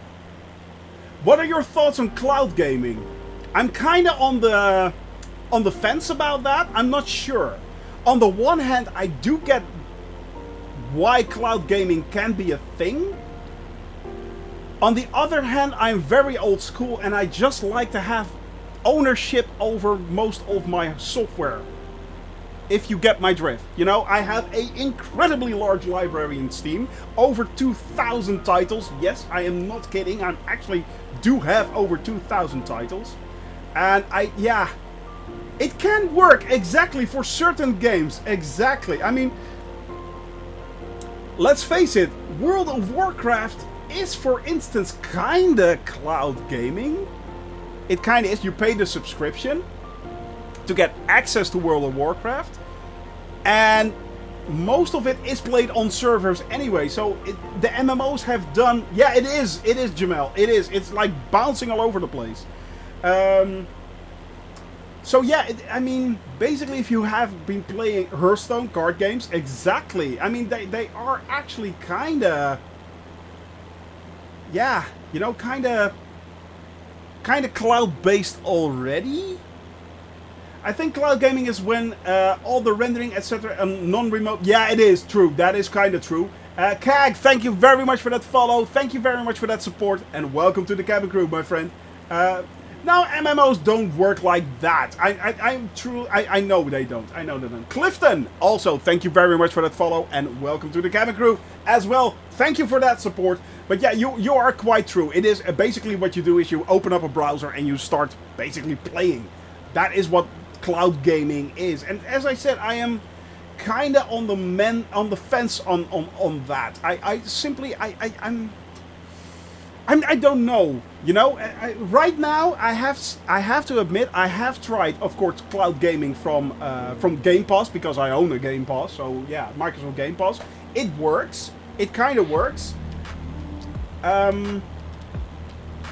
but things like Stadia, you know, and like Nvidia, I'm not sure about it still. I am very much defensive about it. Yeah, Google, Amazon, and Microsoft are building huge data centers in my city, man. Same holds true just for the Netherlands as well. I mean, they're popping up like there's no tomorrow. They're popping up like there's no tomorrow. So yeah. I've been looking around, found an i5 4th gen with a 1060. That's not bad, Spike. That's not bad. That's not bad, Specs. Yeah. My concern is how often do they upgrade their hardware. I'm going to be paying a subscription for out of date in PC in 2 years' time. Yeah. Yeah, but the thing is, as I am a PC enthusiast, I will be buying high-end PC parts anyway. So, yeah, I don't know. Xbox X blows that PC away. I'm not sure if that is the case, actually. Well, oh yeah, the Xbox as you mean as in Microsoft Flight Simulator with yeah, that is true. Yeah, Takuro. Yeah, I'm sorry, I keep forgetting it, man. I keep forgetting it, Takuro. I keep forgetting it. Sorry about that. But yeah, the Xbox X is indeed a more powerful platform right now. But then again, it's also a console, and it does have its limitations. You know, if you're just using it for gaming, Xbox works great. Can't recommend it. Works fine. Well, as PlayStation, of course, but then you cannot play this on PlayStation. You can, however, play this on an Xbox. But it does have its limitations as well. Yeah, exactly, with its build. But it does have its limitations as well, you know. If you actually need it for a lot more than just... I want to get PC for VetSim. Well, Takuro, yes. Then you have to get a PC. Because VetSim will not run on a Xbox. Period. Period. So, yeah. That's the only way to go then, man. That's the only way to go. That is also true, Run Ruffian. Once you get your hands on the peripherals, it works a lot better on PC as well. So, yeah. Flight Sim 2 mods is also an option that you cannot use on the Xbox. So, yeah. So, yeah. VetSim is indeed wonderful. It's absolutely brilliant. And if you are not familiar with VetSim, it is basically an air traffic control system that has been set up for years now, and it works. Period. Exactly. Period. Yeah, but it works great, and it's all people that are actually giving up their free time to make sure you can actually fly like an actual ATC with an actual ATC. It's awesome. Yeah. You have to add the cost of buying the next Xbox in order to keep up with the ability of upgrading a PC. That is true. Yeah, that is true. Yeah.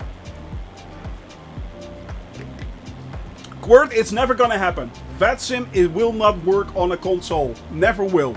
And the thing is, it will not work on a console because of they already stated this. VetSim has stated this.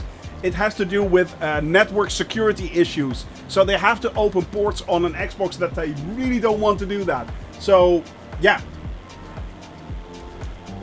That's the reason why VetSim is simply not coming to... well, I wouldn't say never. Yeah, but it's very, very... Let's DC Viper. Yeah, I agree. Very highly unlikely. Highly unlikely. It would surprise me. So, yeah.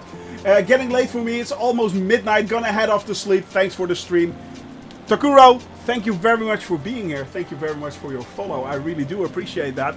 I hope to see you again soon. I stream on Wednesdays, Thursdays, and Fridays. Usually, if the guinea pigs don't kill my stream or life itself, but usually I stream on Wednesdays, Thursdays, and Fridays. And yeah, I'm always here. I start at 1 p.m. Central European Standard Time. That's 11 a.m. Zulu. So good to have you here, buddy. Good to have you here, and I'll glad to have you along. Maybe you will be flying along in future. That will be awesome. That will be awesome because anyone can fly along. So yeah. Don't say never. It's not a real world. Well, kinda is. Trust me. So you cannot ever run VetSim on a PC next to an Xbox. No, you can't open the ports. That's the entire thing. Because Camper, you actually have to run SimConnect to make sure that the connection between the VetSim network and the flight simulator is actually established. So it's not possible. Basically, it's not possible. So yeah, as far as I can tell. As far as I can tell. Thank you very much, Ween. Thank you very much for that schedule right there. So yeah. vPilot can run remotely, but it has to be able to talk to the sim, so it needs sim farms and inject VetSim traffic into the sim. Exactly that, yeah. The wind is kicking up, it really is. It's been pushing me around. It has been pushing me around. Let me see. Let me see. We are still 50 nautical miles out, and we have 25 minutes of flight left. So yeah, 27. But it's that changes because I'm climbing right now. So my ground speed was actually bouncing up and down. But right there in the distance where everyone is flying right now, and I'm trying to fly towards you, my friends. I really, really am. I really, really am. But we are headed towards you, and that is actually Libya. We are flying tomorrow into Libya. Thank God. Finally, I've left Chad. I'm so glad we left Chad. Yes, yes, yes, yes, yes. Oh, yes. Oh, good Lord. I don't want to see Chad ever in my life again. It's like, it's not that it's not a beautiful country. It is, but it just, there was no end to it. I will redeem that hydrate. So, yeah. How did we decide on runway without ATIS? Little Jimmy Mac, actually what I did, I'll show you how I decided on that. It's actually pretty funny. Thank you very much, Equalizer, for that follow. Thank you very much for that support. Welcome to the cabin crew, buddy. Hello, hello. So yeah, fun fact. Let's go to my flight plan right here. Now, we are currently flying. Have to zoom out. We are now here, over Aozou. We are actually right there. Now, as you can see, I will set the time here below to about 4 o'clock. And now if I zoom in, haha, I can actually see the wind. I can actually see the wind right there. We already flew in the Ukraine, my friend. We already flew in the Ukraine. We flew over it, actually. If you go to the YouTube channel, you can actually see my flights over the Ukraine. You can actually see my flights. I've uploaded each and every single flight. So, yeah. So, if you go to right there, that channel, right there, you can actually watch back all my flights. And one of them, actually a few of them, is over Ukraine. We flew from Moldova all the way over Ukraine into Belarus. We then flew over Belarus onwards towards Lithuania, Latvia, Estonia, and then moved onwards towards Finland, Sweden, and Norway, and on and on and on. Was a lot of fun. Was a lot of fun. Yeah. So yeah. Let me see, my friend. So yeah, that is actually the reason, little Jimmy. That is how I usually decide if there's no meter or anything, because I don't think there is meter. No, it doesn't even recognize the airport. Funnily enough, it does not recognize the airport. But having basically what I do is I actually am trying to see where the wind direction is coming from if I don't have current meter, and then I actually decide what runway we are taking. In this case, we are trying to land on runway 33. So yeah. You can only be on a single live device. I'm logged into Steam and 3 devices. Oh, okay. Let me see. You're still talking about that. Yeah, okay. You're still waiting. Well, we are coming. We are coming, Fire Sandy. We are coming. We are moving. We are grooving, buddy. We are moving and grooving. And what I'm actually going to see if works, we should have an OBS option as well. But it says suspended there. Now, if I turn that, I am turning the OBS to runway 33, actually. And 330. So it has, the OBS now has turned. Yeah, it is. It really is. Trying to figure out OBS. Well, there you go. I'm just doing it right there. So I turned on the OBS mode, and you could actually see this is the approach of the runway that we are now taking. So that makes it a lot easier for me to actually land on that runway right there. Because that is runway 33. Now, my flight plan is actually aligned with the runway. All I now need to do is fly over that, and we should be good. But how do I, how to get to that line? Well, we are just flying towards it, and once this GPS line is coming down, we are actually straight on it. So, as you can see, I'm now flying nearly perpendicular towards towards my route actually. So yeah. Omni bearing selector indeed. No problem there, Jamel. Thank you very much for having flown with us, and thank you always for being here, buddy. It is an absolute pleasure to have you here.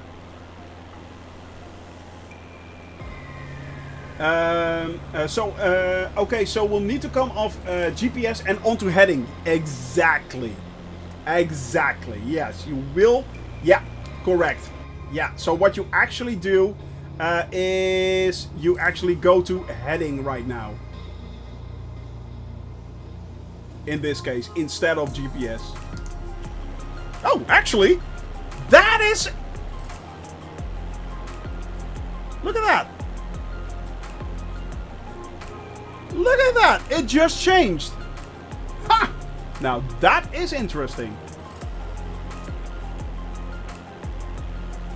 That is interesting. No OBS in Garmin 3000. Enjoy the feature in the 172.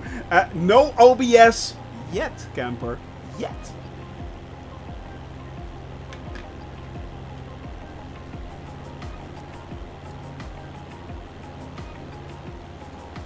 So yeah. Alright, my friends. Moving and grooving towards the actual runway right now. And we... the runway, by the way, is at 2,000 feet. 2,000 feet, so yeah.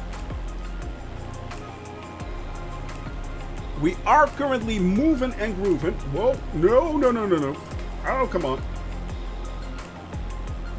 Yeah, exactly. Exactly, camper. Exactly, yeah, exactly. Yeah.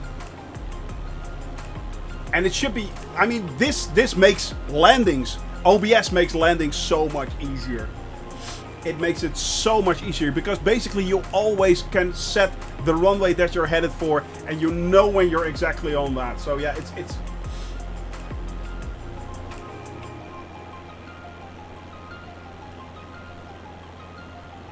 So yeah.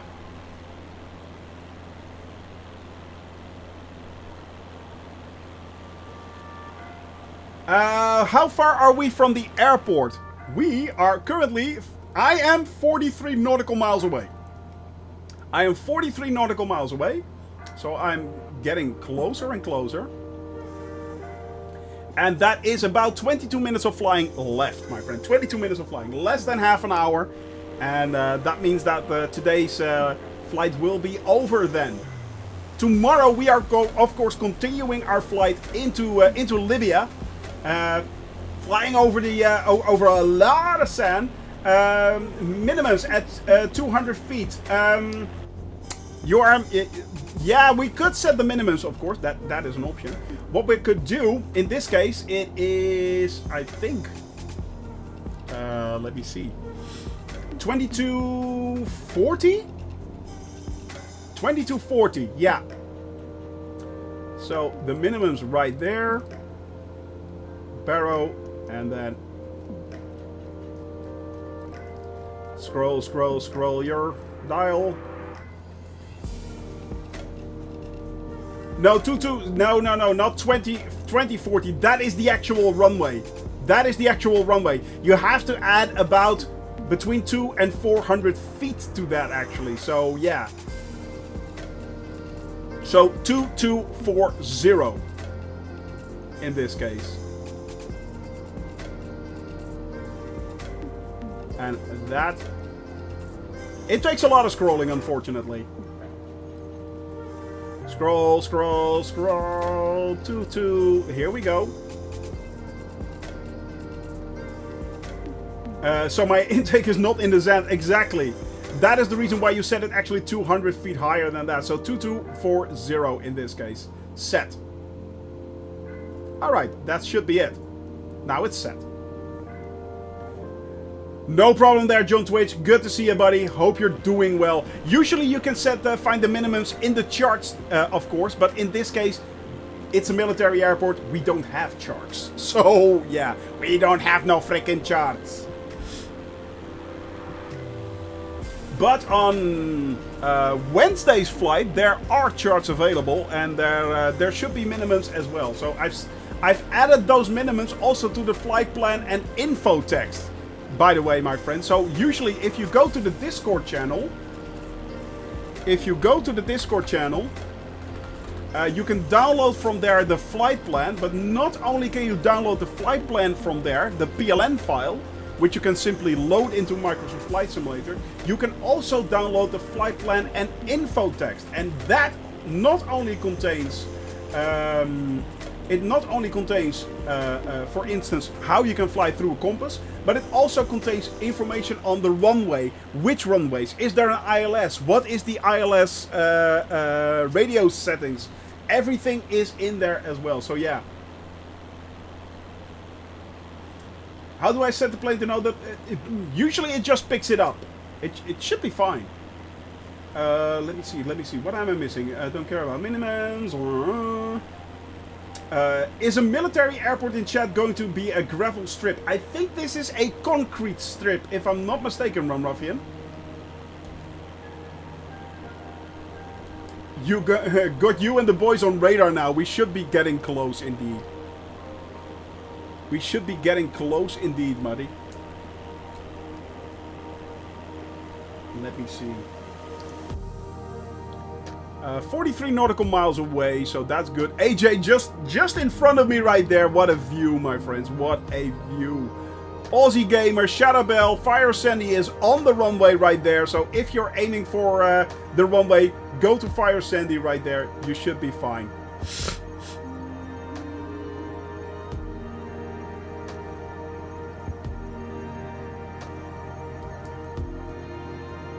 There we go.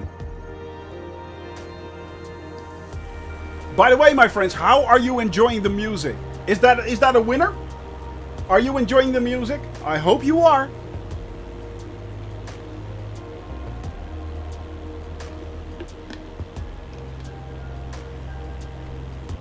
I hope you are enjoying the music. I've heard better. True. Super good. Well then, it's a keeper. But not copyright free. That is true. That is true. And this is, yeah, this, I've actually paid money for this, by the way. So, I actually did pay money for this. It's epidemic, by the way. It is epidemic, so yeah. What are you going to do when you've flown around the world? A submarine simulator around the world. Oh, good lord. Yeah, sailing around the world, maybe. Sailing around the world. Who knows? Flew over North Korea. It was lovely, but their military airports are grass. Wow. Epidemic is the name of the band. No, actually, it's the name of the website. It's not the name of the band. It's not the name of the band. It's just a collection of songs that you can use for streaming purposes or for YouTube or stuff like that. So yeah.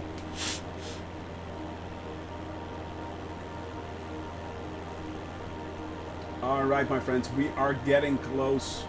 We are actually getting close. Runway 330. And once we are aligned, once this purple line in the middle has aligned with my GPS right there on the outside, it means that I can actually, I have lined up with the runway. I can make the turn quite simply and then move in. So yeah. Have you got a completed map of the progress so far? Equalizer. I partially, yes. I'm currently working. I have 2 maps. Actually, I got one, the entire world map in Sky Vector. But that's very hard for you guys to actually look up because it doesn't load well and stuff like that. It's really annoying. So what I currently am doing, if you go to the Discord channel, and you go to the read here first, there is a map that you can actually see, and that is this map right here.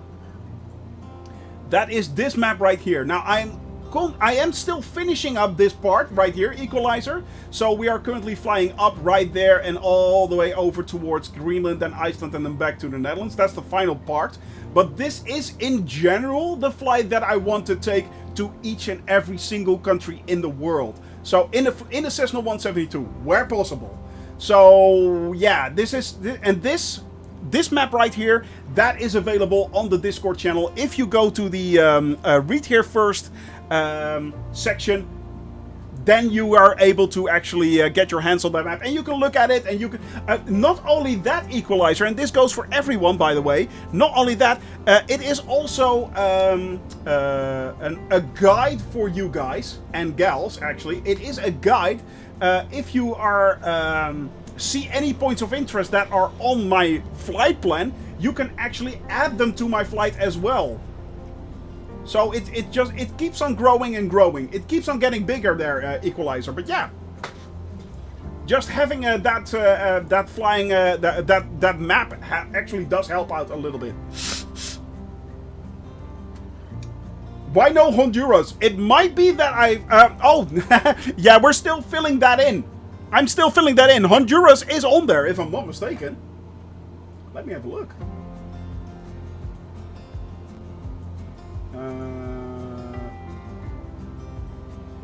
I am flying over nearly every single country in the world, so Honduras, yeah, I should be flying over Honduras as well. Didn't I include Honduras? I didn't. I should.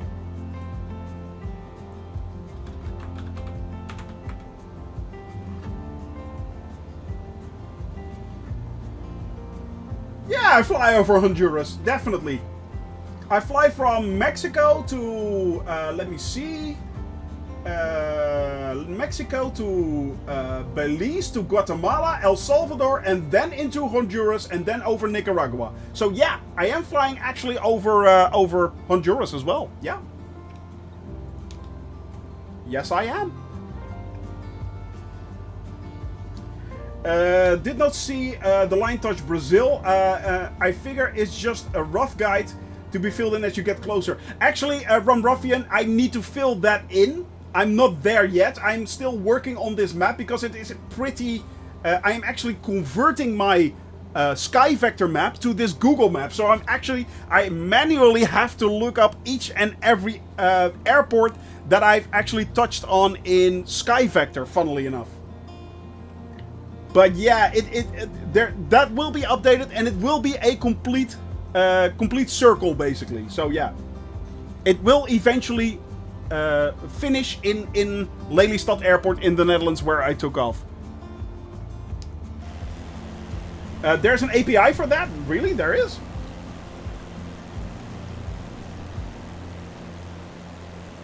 No, I'm not into Python, my friend. I'm not into Python. Yeah. Yeah, you can, but it's pretty hard, actually. It's not easy.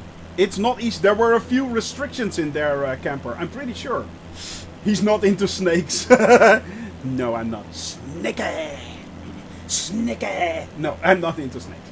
No, Python is not my... I don't know how to program in Python or anything, no. Alright, we are 18 nautical miles away, moving and grooving. Is this correct, actually? Well, 34. Oh, 43 nautical miles away. Sorry. But yeah, we're getting close. We're getting close. Having to fly from airport to give Shoni time to land. That is true.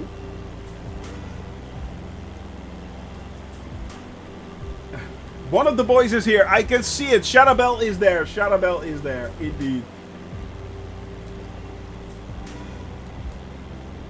Python is a data scientist's best friend. I can imagine that.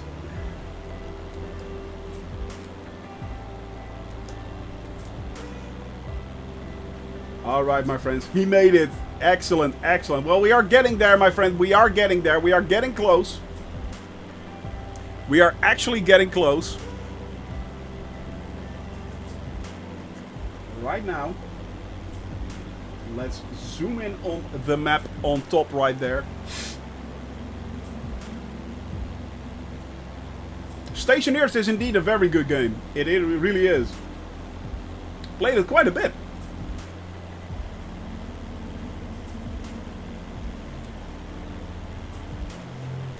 Alright, we are coming in actually. Slowly but steadily starting to make the turn. We are 43 nautical miles away. And that means 22 minutes of flight still to go. And we should be landing. Don't forget to look at your OBS needle. That is true. But, Awold, I don't know why it happened, but look up there. It actually aligned. I don't know. I turned on the heading button. And it actually aligned. Yeah, it's still it's still that far. It is. It is. But it actually aligned, funnily enough. So basically if you press your heading button, it will actually align. Funnily enough.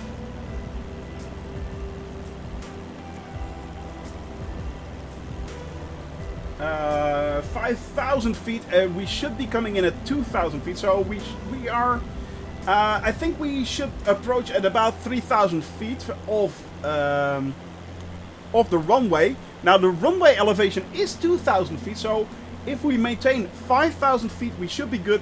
Make sure to set your altimeter correctly, but currently I just pressed B. It didn't change that much, hardly anything. So yeah. Distance, I still can get a coffee with an Airbus on approach. Yes, you can. Yes, you can, buddy. Yes, you can.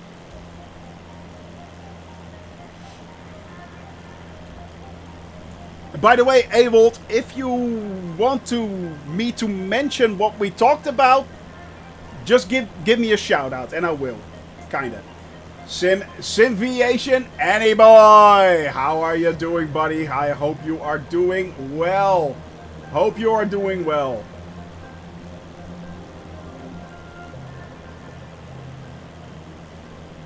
Doing amazing.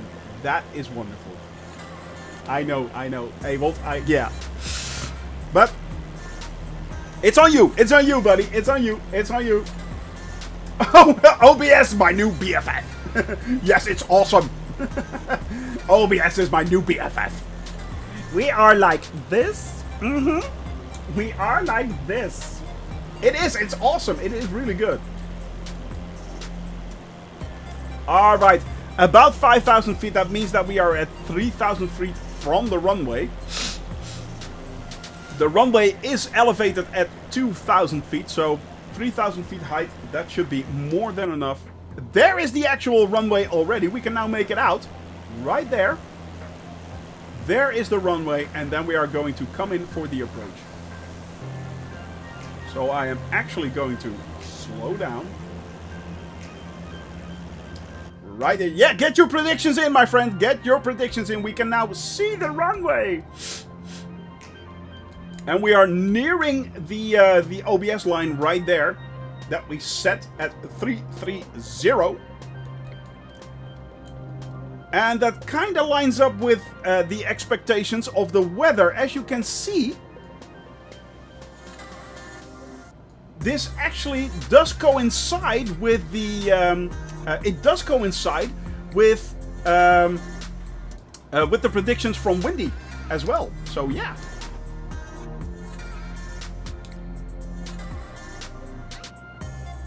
All right. Stay in the air. Make sure. Yeah, get your predictions in, my friends. Get your predictions in. All right, and we are now. Yeah, the line is coming in. The line is coming in. Oh man, OBS is wonderful. It is absolutely amazing. Thank you, working title. Thank you, thank you, thank you for getting this to work. This makes our lives so much easier. So much easier. Alright, I am actually now at about 80 knots. Which is, yeah, 80 knots. There we go. There's 80. Flaps. Well, it didn't align perfectly, but it is a lot better than it usually is. It is a lot better than it usually is. So that's not bad at all. I'll take it. I'll take it.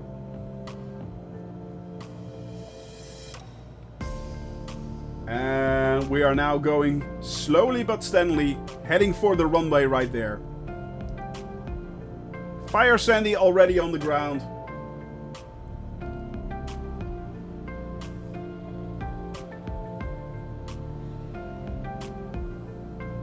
Alright, my friends. Lining up nicely. There we are. Lined up perfectly, actually. Nice. Nice, nice, nice. Still at... Yeah!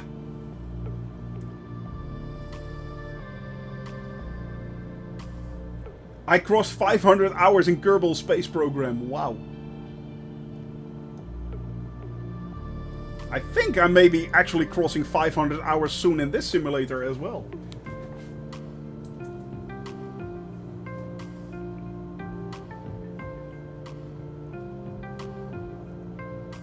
And to be honest, those 500 hours have flown by. Red car right there. Alright, my friends. Coming in. Exactly. Hashtag red card. Right there. 3-match ban.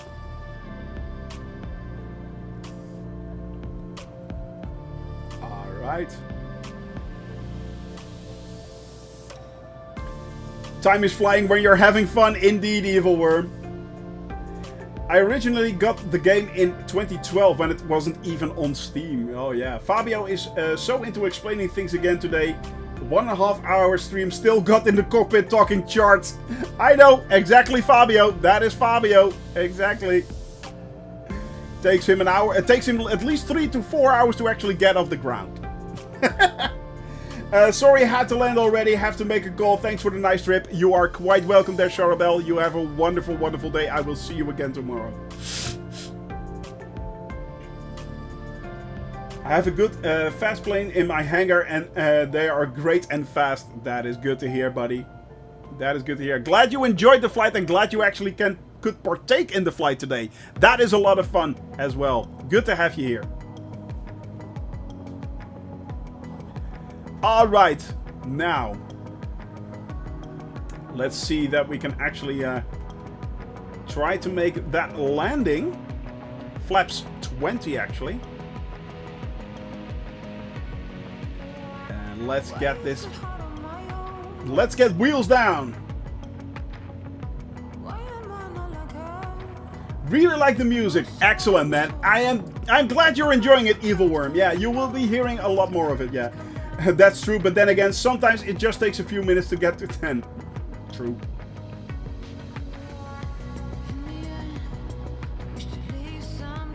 Fire Sandy and Shoney, indeed.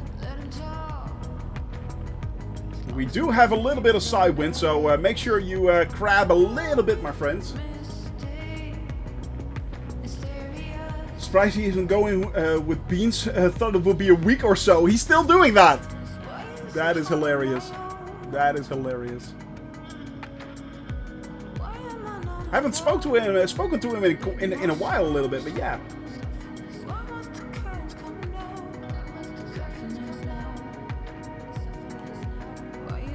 All right, my friends. A little bit more power. Little bit more power. Come on, level out.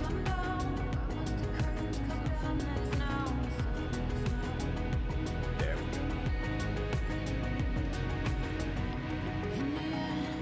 go. Kind of sideways, but it's fine. Californication. Already one violation. How can you get a violation on Californication? How?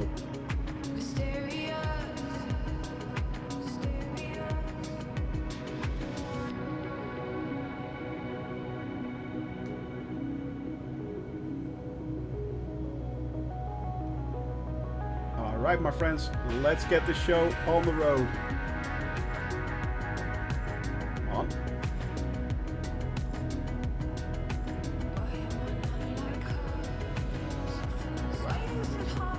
Come on.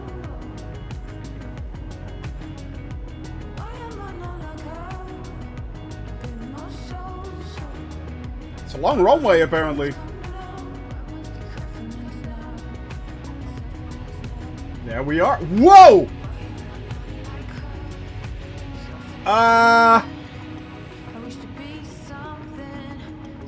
Did that just happen?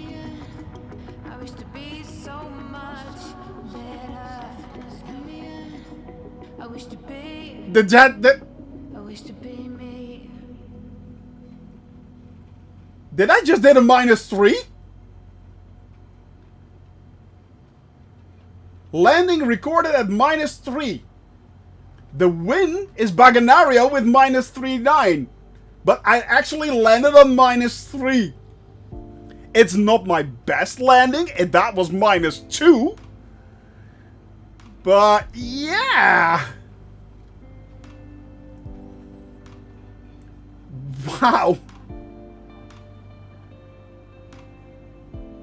That is kind of amazing.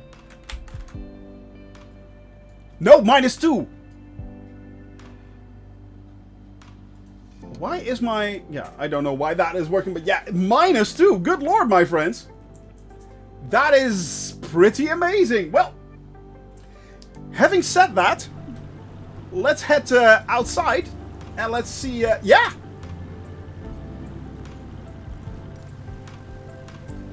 Let's see you guys come in for a landing.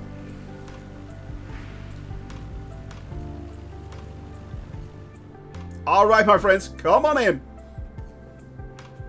Let's see who can beat me. Let's see who can beat me. -3. Wow.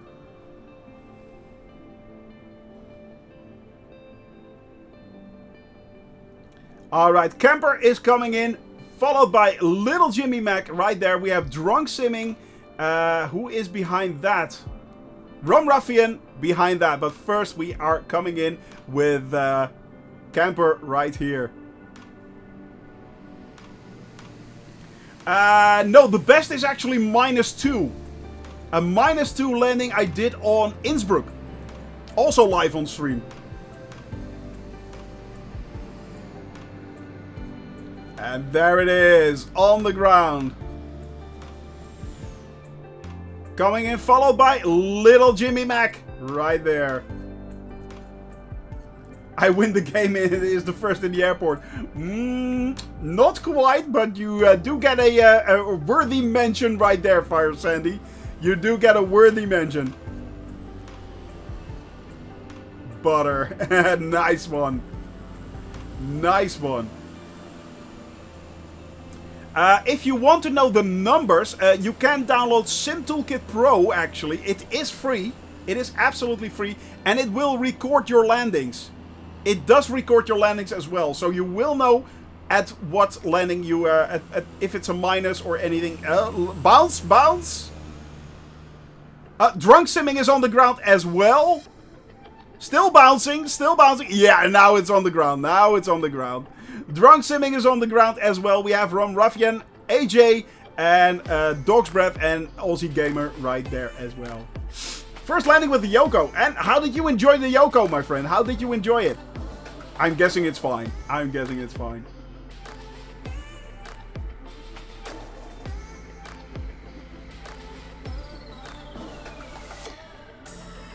That is very, very slow coming in. That's almost gliding right there. Boop. And on the ground. Very controllable, yeah. It would have surprised me if it wasn't. If you want to know more about Sim Toolkit Pro, actually, Fire Sandy. There you go. There you go. AJ coming in the spit, followed by Dog's Breath. But a -3, that is new. That is new.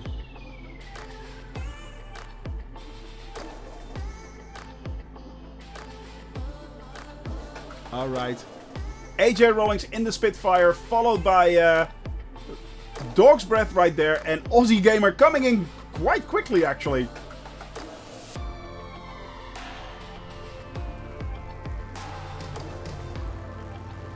Your engine is not turning. You have no turning engines. Oh, hang on a sec. This might be due to the fact that I did not update the Spitfire yet. Yeah, I think because I did not update the Spitfire, it actually... the engine stops turning. Had the same thing with... had the same thing with the H-135 helicopter as well. And by the way, there is a new helicopter out now as well. There is a new helicopter out. A free one. No problem there, Barbecue Beef. Thank you very much for being here. And thank you very much for flying along with us as well, buddy. Thank you, thank you, thank you. It was fun. It was indeed. And tomorrow we are leaving Chad. We are finally leaving Chad because, believe it or not, but... oh, no. First we have to land, see AJ land. We have to see AJ land. No problem there, Drunk. Thank you very much for being here, buddy. And AJ is on the ground. That is a bounce right there. He is on the ground. But right there, that is Libya. We are moving out and we are headed towards Libya. Thank you. That is good. Going to bore my girlfriend with OBS.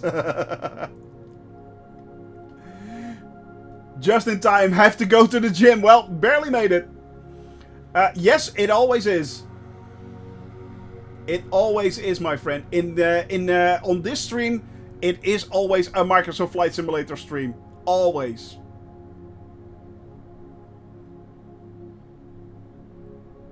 I don't stream anything else. I don't stream anything else. Never date streamers. Tell that to my wife. Aussie Gamer landed right there. And we have Dog's Breath coming in the rear. Last, but definitely not least. Definitely not least.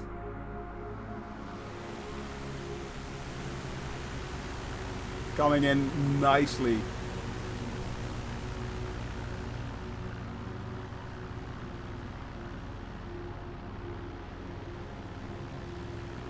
Look at that. And, oh, that was a bit too much. On the ground, there he is. There he is. Dog's Breath has landed as well. We are all together right here.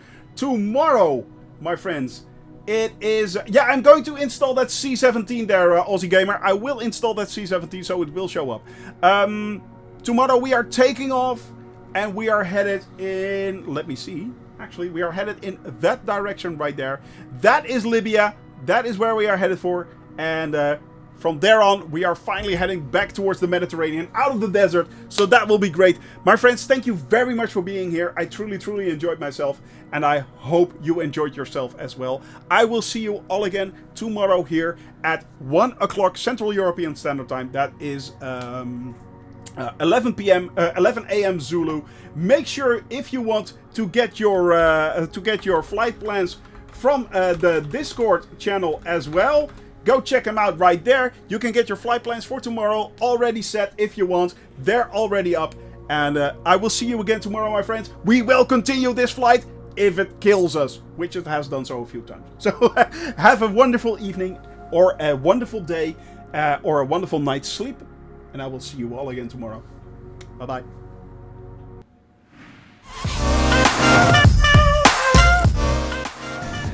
Look at that. I mean, the wing flex, it is so cool that... it's going up and down. I feel bouncy. I feel bouncy. Anyway. Yeah. 3, 2, 1, 0. Oh.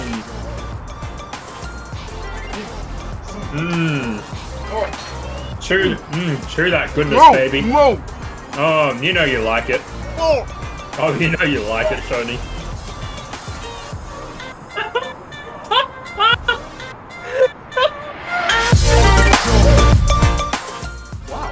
I did not expect that. They moved. Yeah, one of the big five. Baganario, yes. No!